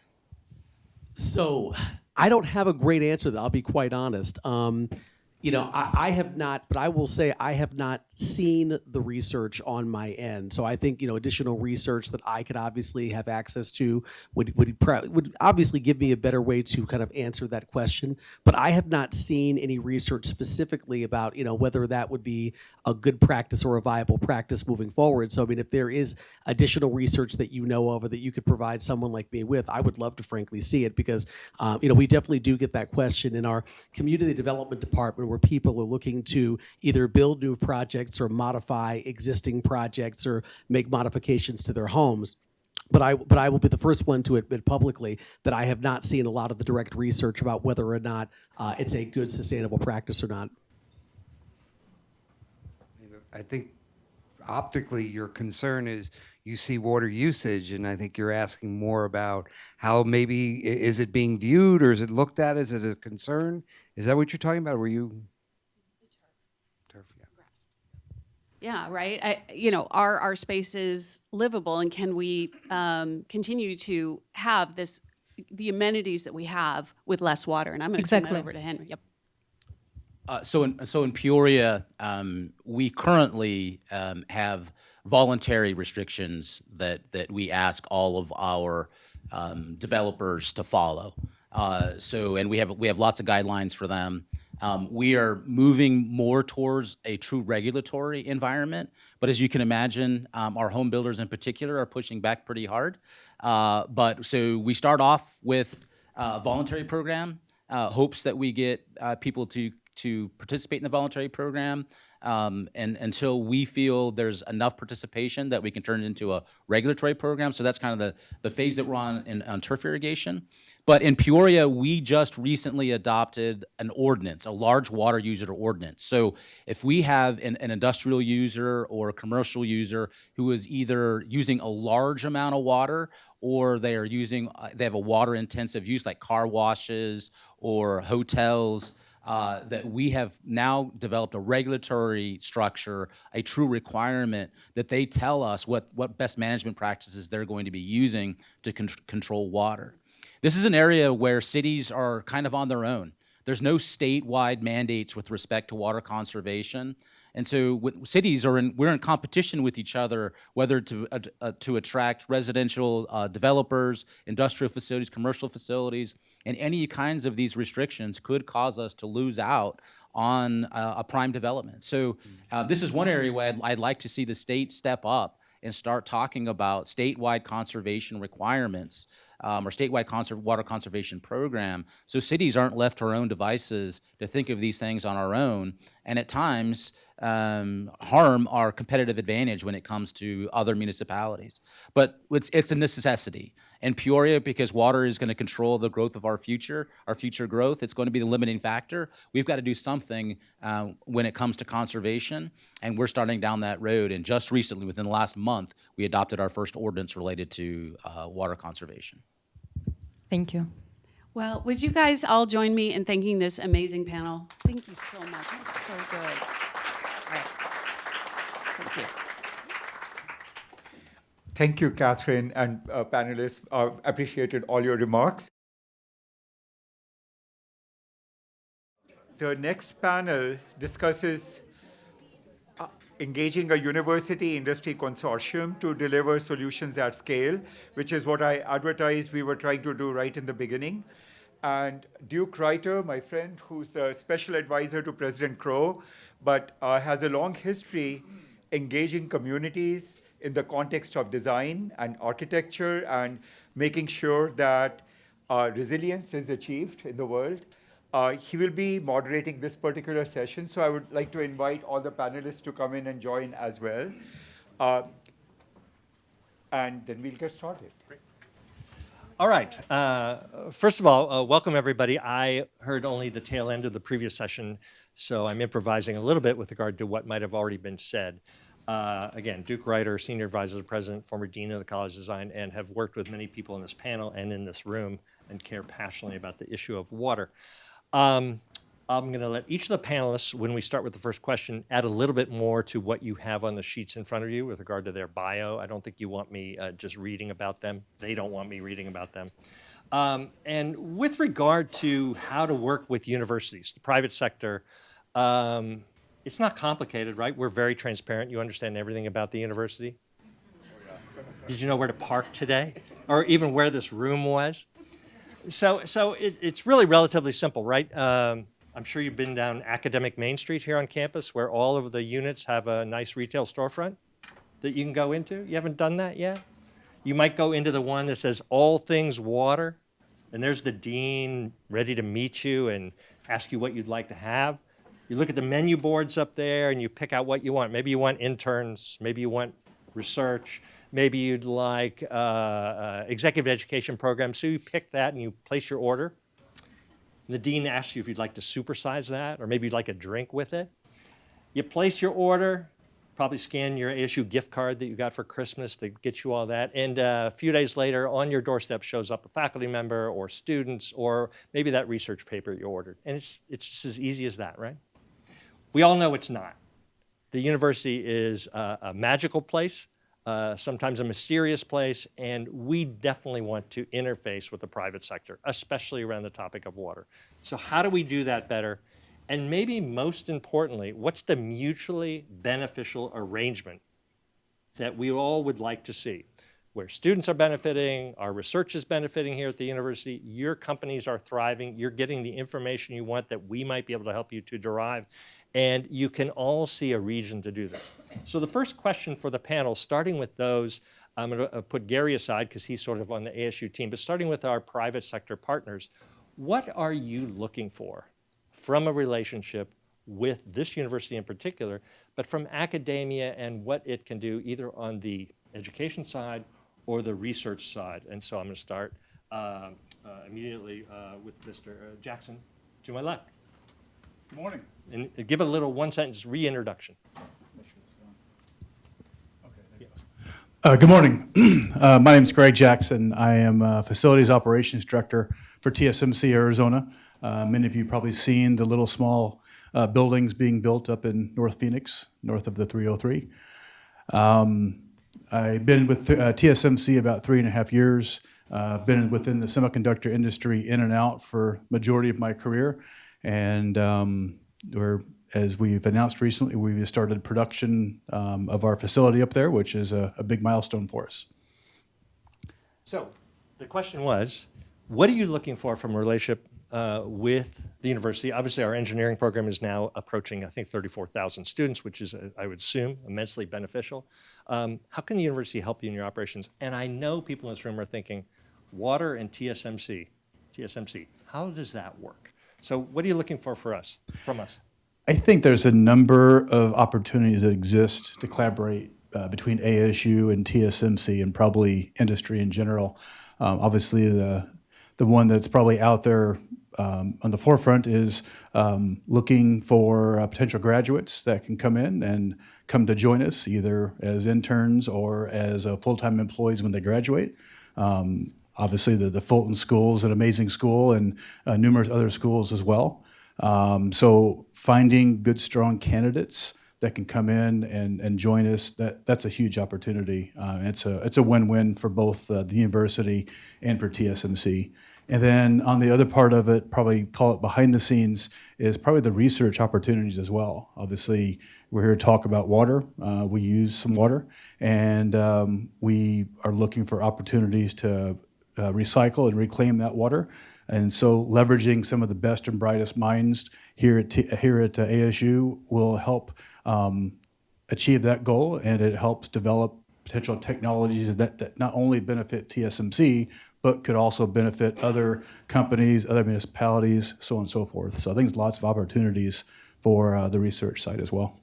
Just one last question. Arizona is becoming known as the center of attention with regard to chip manufacturing. We're going to talk to Angela in a minute. Intel's been here for a while. Have you heard of people coming to ASU with the assumption that they'd like to move into that industry after they get their degree, and because you're here, that's one of the attractors to this region, maybe this university?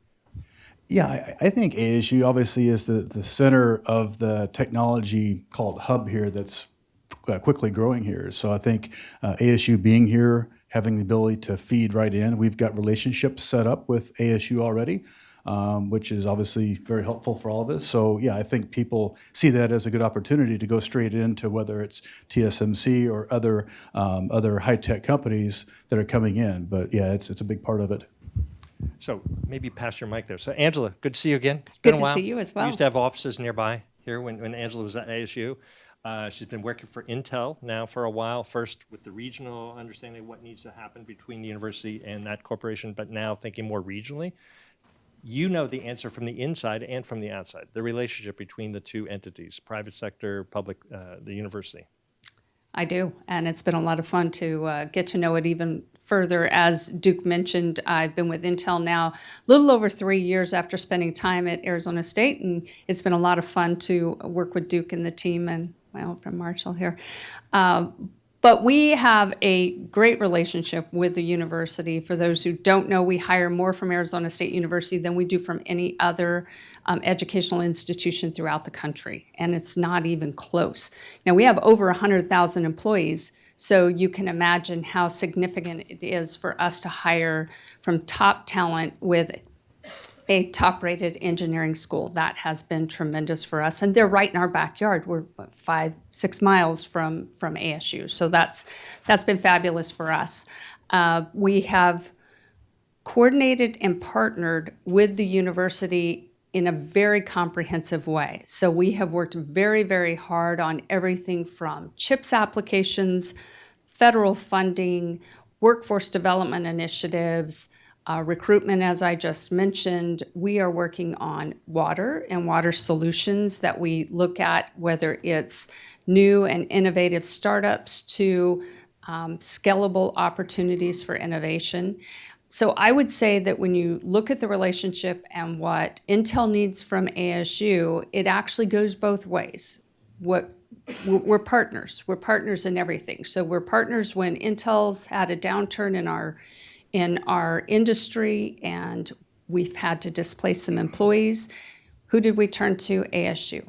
And what did Michael Crow say? He said, we can help. We'll upskill any displaced employee and we'll do that free of charge. So there's no other university I can think of throughout this country that has stepped to the plate to assist Intel in good times and bad like ASU has. This doesn't necessarily have to be an advertisement for ASU. We are on the campus. I get that. But you mentioned, for example, you support startups. Do you provoke, meaning, boy, I wish somebody would think about this issue? Any students, any faculty want to get after that? Because if you do, we'd love to be supportive. Or do you stand back and watch what comes out of the university? Or is it both and? I'm sure it's both and, but which is better? Yeah, it's a little bit of both.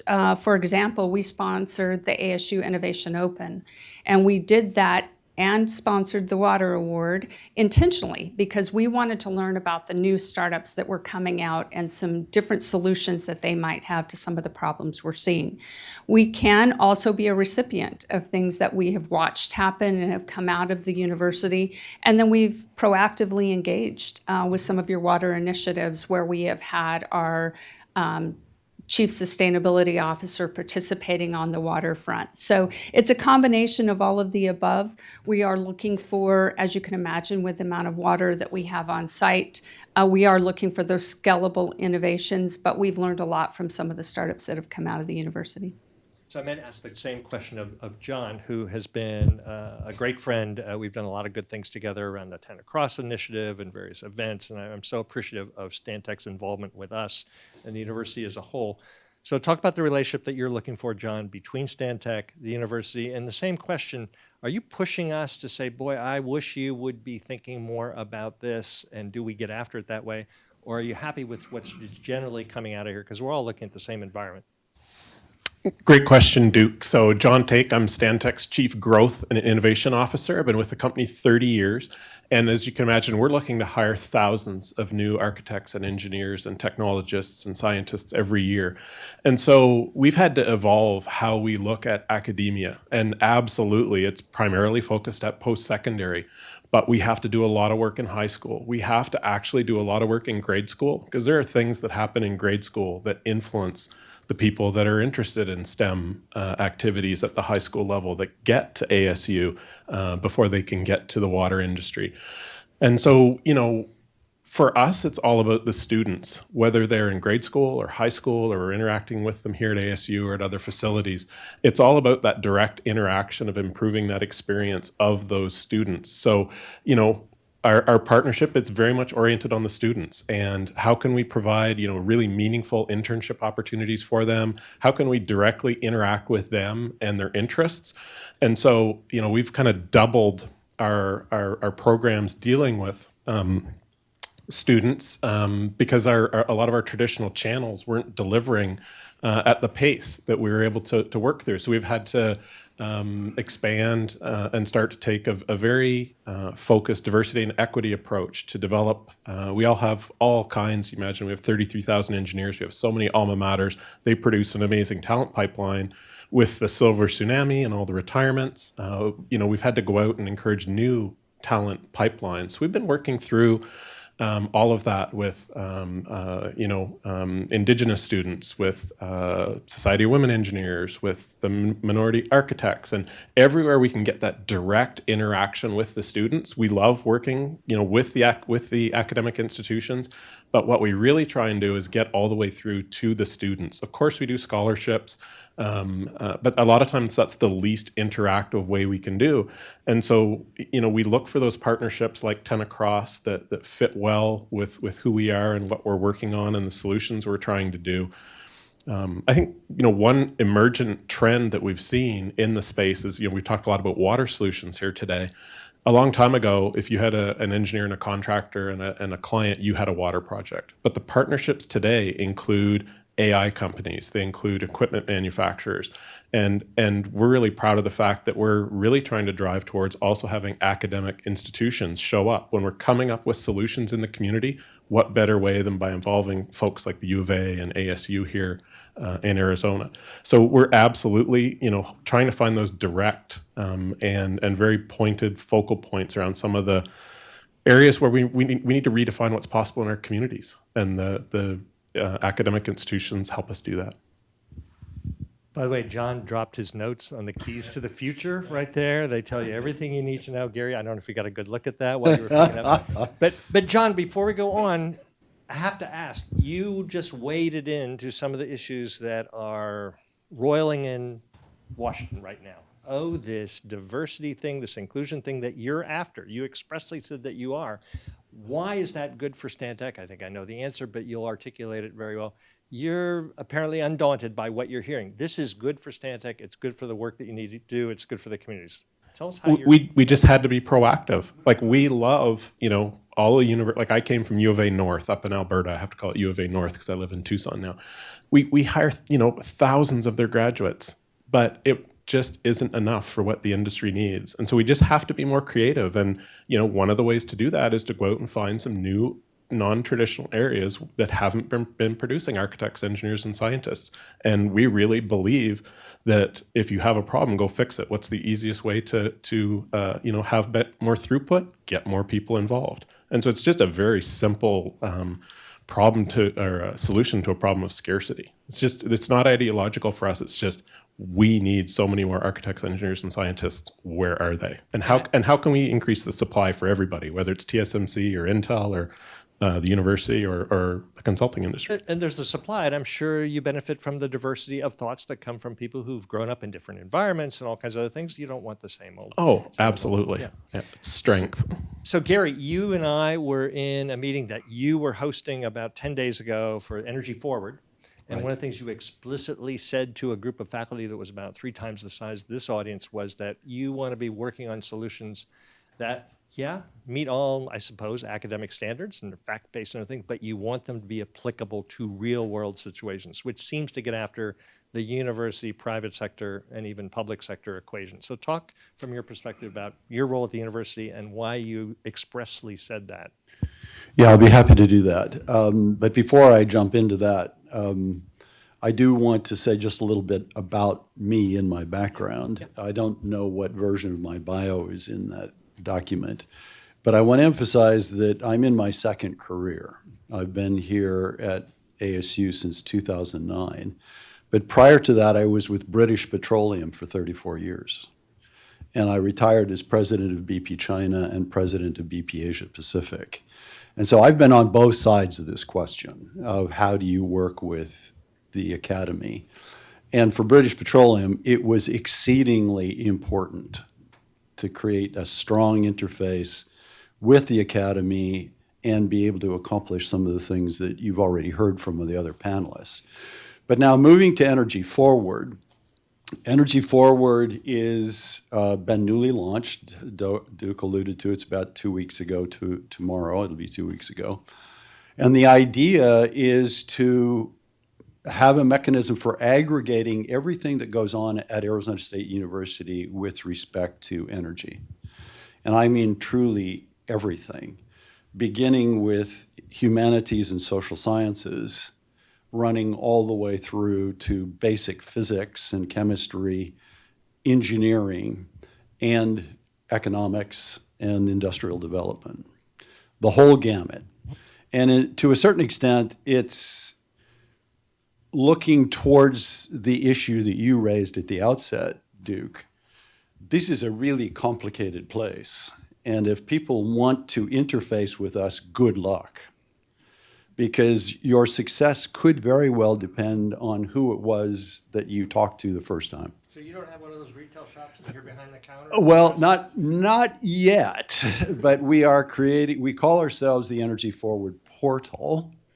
And the word portal was picked deliberately to be a place where anybody interested in energy at Arizona State University can go and they can at least get started in understanding the complexity and get a hint of where they might want to go to talk to people. And the reason we are doing that is precisely because if you want to be engaged in dealing with these really big problems that society is facing, and energy is about as big as it gets, water too, but energy is about as big as it gets, if for no other reason, then energy and climate are opposite sides of the same coin.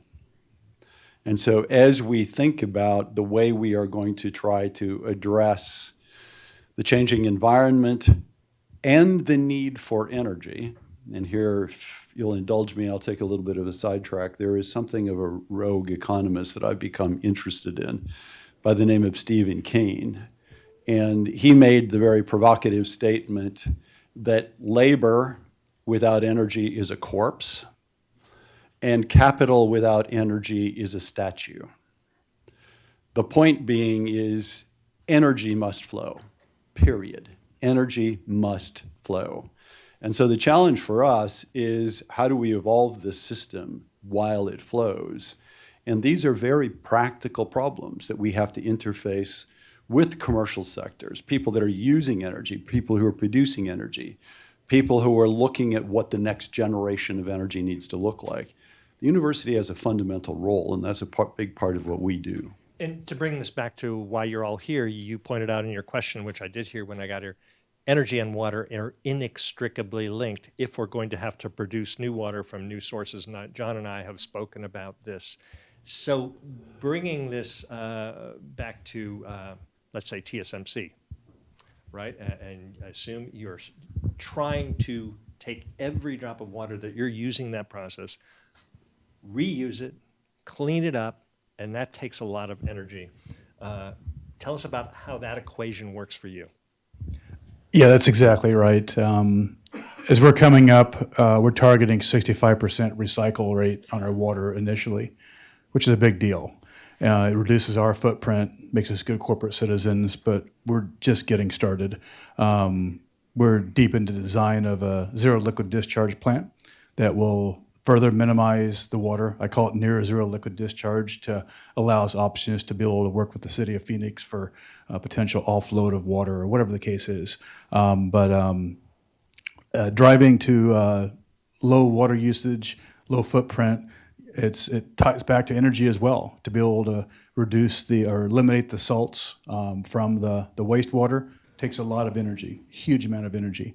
Pumping it back and forth miles and miles between the plant and the wafer fab, again, takes a huge amount of energy. So yeah, we spend a lot of time trying to minimize our use of water and obviously trying to minimize our utility cost and utility consumption as well.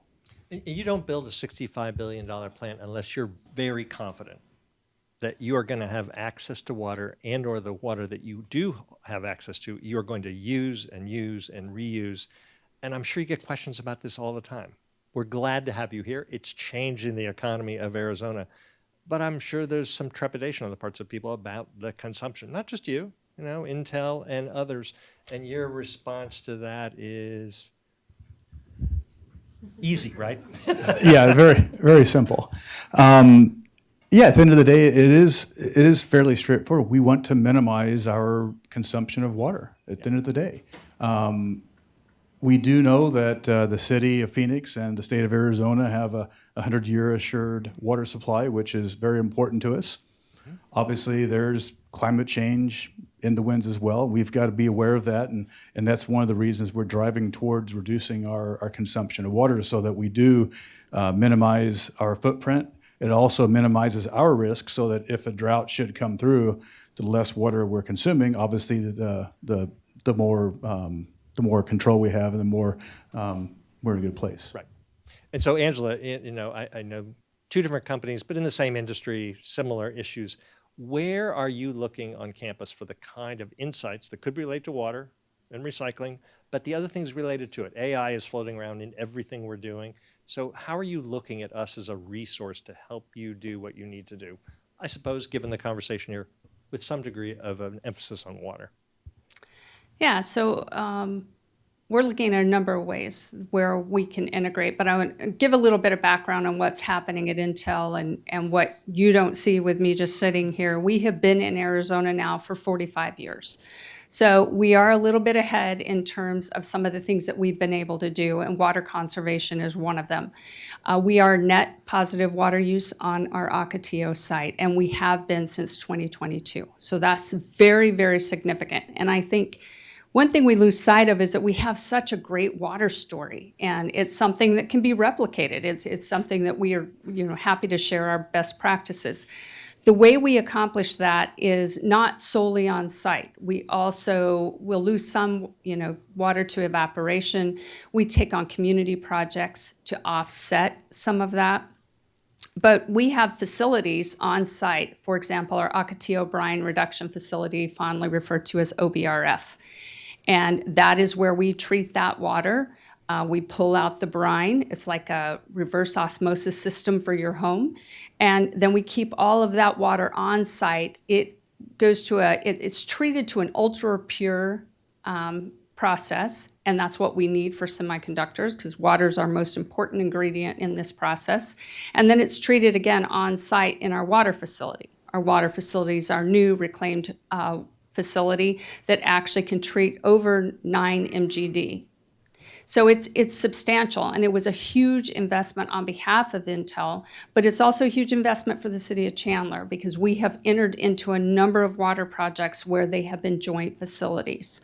And that's significant, especially when you're entering into this kind of investment. So a little history on some of the things that we're doing. We're very, very proud of the fact that we also have maintained a platinum certification with the Alliance for Water Stewardship. So not that this is to tell you all about Intel and all of the positives we had, but because so much about water is viewed in a negative light when you look at our industry, I think what we have done and what we continue to do on the waterfront is substantial, and it's a story that needs to be told.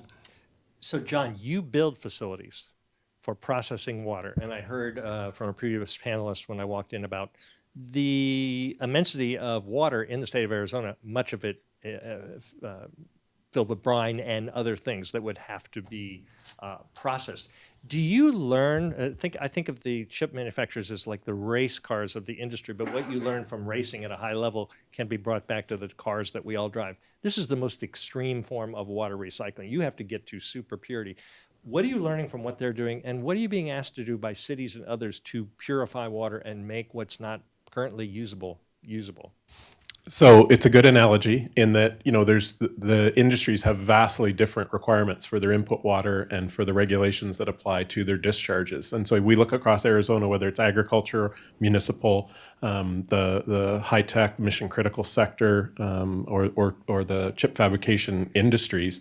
You know, we're definitely being asked to have fit for purpose solutions and to think, as the prior panel really did a good job of leaning into, of the complete portfolio of solutions that can help not just Arizona, but the Colorado River Basin and the Sonoran Desert mega region that we're all actually members of here with Mexico as well.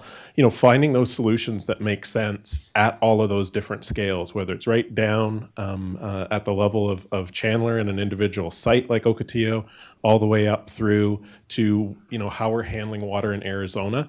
And so we are being asked, obviously, to do lots of one-offs. And you know, one of the things that I'm excited about in Arizona Water is that we're starting to have more of a communal discussion. We have a lot of utilities that are doing a great job, a lot of industries that are doing a great job. What we need to make sure of is as we start to add that all up across our state, across all of our groundwater basins, that we've got a combined portfolio of solutions that can be delivered over the long run. Arizona's been around for a long time. You think about the industries and the billions of dollars invested in Arizona, all of us who have either grown up here or moved here, those solutions that we're being asked to, we need to think bigger. We can't have postage stamp autonomy. We have to raise our eyes up to the horizon, think at that community level, and make it all work. There's so much great work going on. As long as that continues into this portfolio of longer term solutions, I'm really confident across water, energy, and actually food, where we have a global role. I'm confident in those solutions we're being asked to, because we're starting to think beyond postage stamp autonomy for any one of our own residential homes or businesses or companies or cities. But you mentioned one-off things that Stantec does very well, and you mentioned communities, but you're also really concerned, and I think you're hinting at it here politely, the bigger picture, and how are we going to come to a common understanding of what we need to do with, for example, the situation on the Colorado River, and what kind of agreements, technical or otherwise, that will require, and coming together, maybe especially at a complicated time that's only being made more so by differences between states, perspectives, political parties, whatever it might be. You're concerned that we're not moving nearly quickly enough to avoid a quite difficult situation. I think that's fair. And I would say win-wins are hard. Win-win-wins are even harder. And, you know, when I was in Las Vegas for the Colorado River Water Users Association meetings at the end of last year, that acrimony and tension was a little higher in 2024 than it was in 2023. And so we have this opportunity to be proactive and get after those solutions. And I hope we pursue that. You know, I do think it's a challenge for all of us. But if we don't have that win-win-win where we're looking across the public entities, the private entities, and across our communities, if that's not our focus, then it'll, you know, we may have external forces, you know, that drive us later on. If we're not proactive now, something else will force us to react later. And I hope we take the proactive route. Yeah. So I was asked to reserve about 10 minutes for questions, which will be available in about 3 or 4 minutes. So be thinking about what those are. So Gary, I'm sorry to drop this one on you, but you know, we're all reading about, well, maybe we don't really need to focus on wind power so much anymore. We can put that aside, and maybe solar and other things, which are going to be essential for deriving the water solutions that we need. So how are we going to overcome a little bit of inertia that's coming out, maybe more than a little bit, out of DC to do exactly what Energy Forward wants to do? How do we engage that? Yeah, that's a really good question, and it's early days. Let me start with that. And I think it's important for us not to overreact. So what we've seen with these executive orders, and there's a lot of them that pertain to energy, I think is an administration that's saying we're going to draw a very sharp, bright line under the previous administration, and we want to go in a fundamentally different direction. How fundamental that turns out to be remains to be seen. And the reason I say that, and let me be slightly provocative here, because I am an oil man, let me respond to drill, baby, drill. And the first thing you should say or ask, who precisely do you think wants to drill in the United States that isn't drilling right now? Okay? The United States is the largest producer of oil in the history of mankind. And that happened under Joe Biden. Now, admittedly, the policies many of them preceded him, but he didn't stop it. We are probably going to end up very soon being the largest producer of LNG in the world, too. And that also substantially advanced under Joe Biden. As far as the oil men are concerned, the price of oil is too low right now to be excited about more drilling. It's in the sort of $70 to $80 a barrel range. You want a lot more drilling, it's got to be $90. President Trump wants the price of gasoline at the pump to go in half. Try to square that circle once. So without belaboring all that, what I think we need to be focused on is, well, what is the bigger message that the president is trying to send? And what do we need to be doing to keep the energy flowing, as I indicated earlier? Now, it's important in that context to remember that renewable energy has gotten to be pretty competitive. North Dakota, where the new Secretary of the Interior is coming from, is one of the most decarbonized states in the country. And Texas is one of the biggest. And Texas is the biggest producer of wind and solar electrons in the United States. Not California, Texas, by a very, very long range. Iowa produces almost as many renewable electrons as California does. And that's wind. And the whole Midwest, wind and solar, top 20 states in the United States. And by the way, Arizona isn't in the top 20 with respect to wind or solar. The top 20 are overwhelmingly the center part of the United States. And I don't see that changing. So I think for those of us that are thinking seriously about energy, watch this space, see what the real hard-edged new policies look like. But remember, energy is a decades-long thing. And where energy comes up all the time, and it was on the previous panel, we're going to have to get water from somewhere else, do something to it, desal from the south of the border and moving it here. It's going to require immense amounts of energy to do the processing as well as to move it. Alternative fuels have to come into that discussion automatically, right? Well, if you look just at our state, we're going to be all of the above. The demand for energy in this state is so high and growing, and you have to be a little bit careful about hyperbole, particularly around data centers. But the demand is just exploding in this state. We have to build out renewable energy absolutely as fast as we can go, and that probably won't be enough. I have one last question for you about TMC, because I drive by it frequently. When I look at that, a massive construction site, I'm an architect, designer, other things, so I'm fascinated by it. What's the percentage of the construction dedicated to the recycling and managing of the water? I mean, generally. I mean, in terms of having to build facilities, maybe also Intel is similar, but as I look at that entire complex, the water quotient of that makes up about how much of what I'm looking at? So we've got a single building currently that'll support 2 phases that pre-processes the water coming in so we can use it before we go into ultra pure water. And then we also treat it on the way out. Right. So we have an entire building dedicated to that. And then we have a significant amount of equipment in the basement of the factory as well that you don't see. So there's a lot of equipment downstairs that does reclamation, that does processing. As far as dollar value hard to say, but it's I was fairly thinking more substantial. percentages. Maybe I'm making this up. 30% is all about the water, and 70% is actually making the chips. I just made those percentages up. They mean nothing, but it's enormous, right? It is, and we use a good bit of water for cleaning the chips in the process. So obviously, we've got to have ultra pure water to do that. It takes a lot of equipment, a lot of energy to be able to pull that off and make it happen. And then we got to treat the brine in the backside as well. So it goes all the way through. So we've touched on a lot of topics here with four brilliant people who really know what they're talking about. Questions from the audience that relate to anything you've heard: university, private sector relationships, technical issues of water, whatever it might be.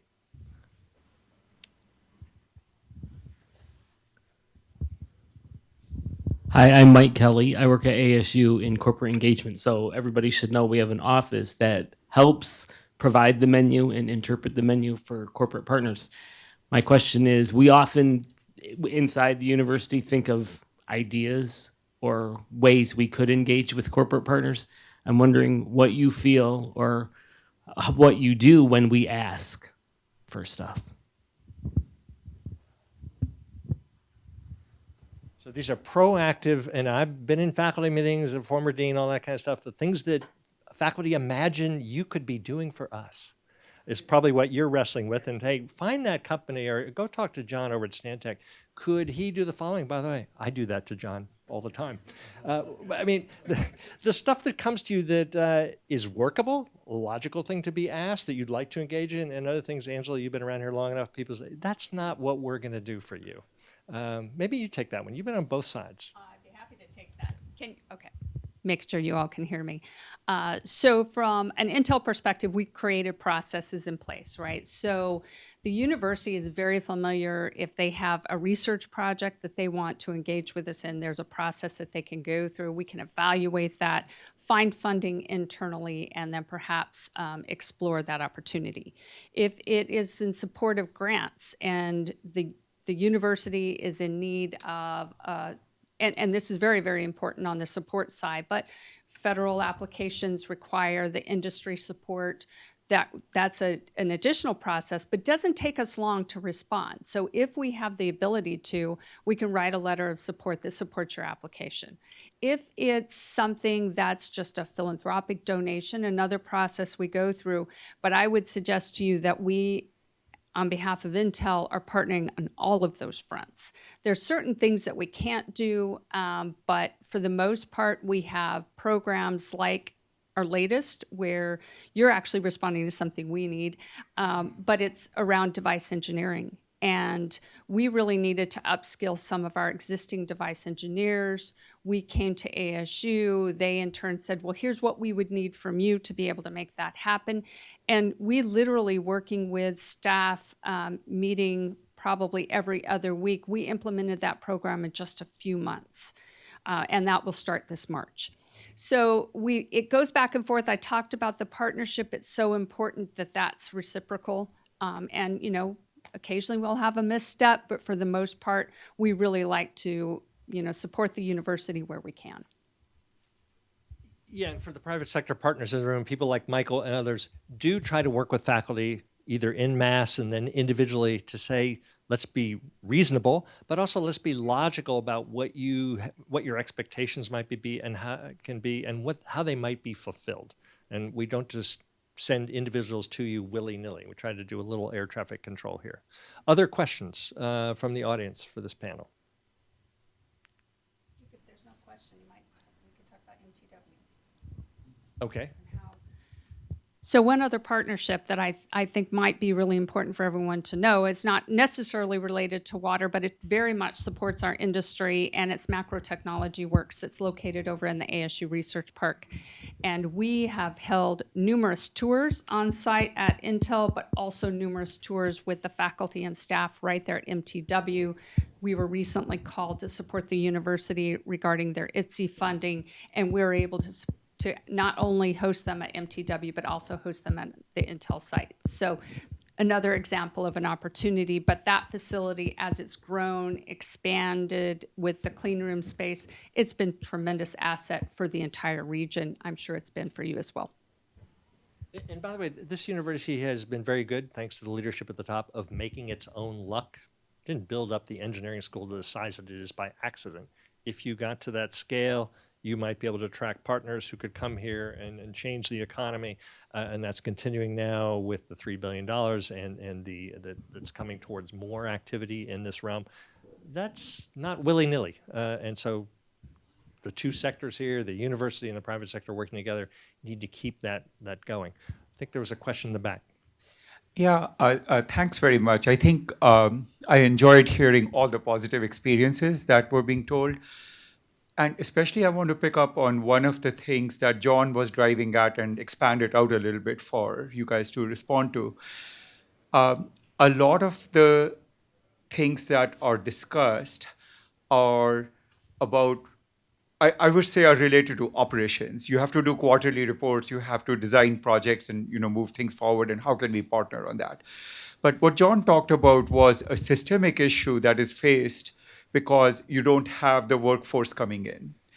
Similarly, particularly with water, as and connecting this to one of the things Duke raised, like the race car versus the regular car issue, there are strategic changes that need to be made in a particular sector because things aren't really clear as to how you're going to solve those problems in the future. So how do you see partnerships so that we can change the regulatory structure, we can change the opportunities that are available, and that's where the universities and industry could participate in a proactive way with a 5-10 year horizon rather than the immediate need. Maybe some of you are interested in talking John, I to think that. you're implicated in this question. Dr. Lal, I think there's an incredible opportunity at the municipal, state, federal level to encourage another kind of public-private partnership. And that is, we've seen where we can get industry and technology companies working with the government, working with academia to get all three parties involved. So industry to academia, that interface, we've talked a lot about that today. But the power that happens and the outcomes that you see when all of a sudden you've got all three working together, some of the procurement methodologies do not make that easy. Duke, John Hanuli is an architect in California. He's been 13 years on the board with USC, 9 years on the board with the University of Tennessee in Knoxville. And I was talking to John about this panel, and one of the things he really said is, the times we've been most successful is when we take a long-term view, we get to know each other, we get to understand the differences between academia and industry and private public sector. But when we can get the government to show up, so what's that look like?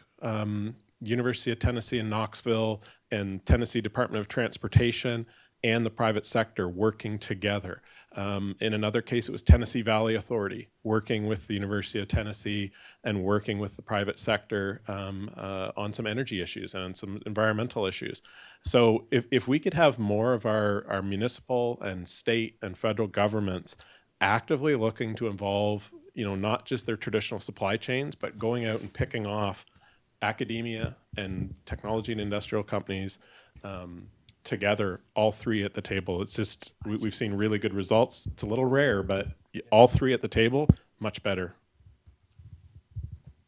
Tennessee happens to have another really great example where the governor working to get Oak Ridge and the university and one of the largest architecture firms in the world, Skidmore, Owings & Merrill, together and went after some federal funding, got that, produced some extraordinary prefabricated buildings that would not have happened otherwise without Oak Ridge's technology. And that was an immensely successful partnership where companies were really on campus all the time. And you could see further integration literally in our built environment where that should be probably happening. I was at MIT for about 13 years. Kendall Square was virtually on campus. So you had trouble finding the edge of MIT and the companies that wanted to be close to it. And that's a really good ecosystem to try to build. I think we could do better on that to ensure that these cross-pollination activities happen. Another question? Could I add just a please. Short comment to what John just said? Because I think he said something that's very important with respect to these partnerships. But there is another community. John mentioned academia, he mentioned industry, he mentioned government. There's also civil society. And I think one of the really important roles that universities can play is how does civil society come into this conversation? Because often when you get all four in the room, you've increased the complexity enormously. And I think the Academy has an important role to play in the way that interface works. And I think our charter, for example, addresses that directly. You know, this university's obligation, the community has been stated very overtly, and I think a lot of people come here to be at this university because of that charter. We're 3 minutes over and 19 seconds. Thank you for all your attention, and especially let's thank the panelists for all their wisdom they offered.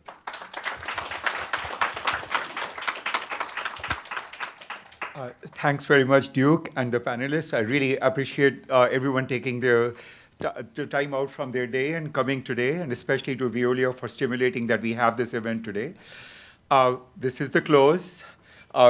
We have some small conversations later in the afternoon, and I look forward to sharing more such events with you guys in the future. Thank you.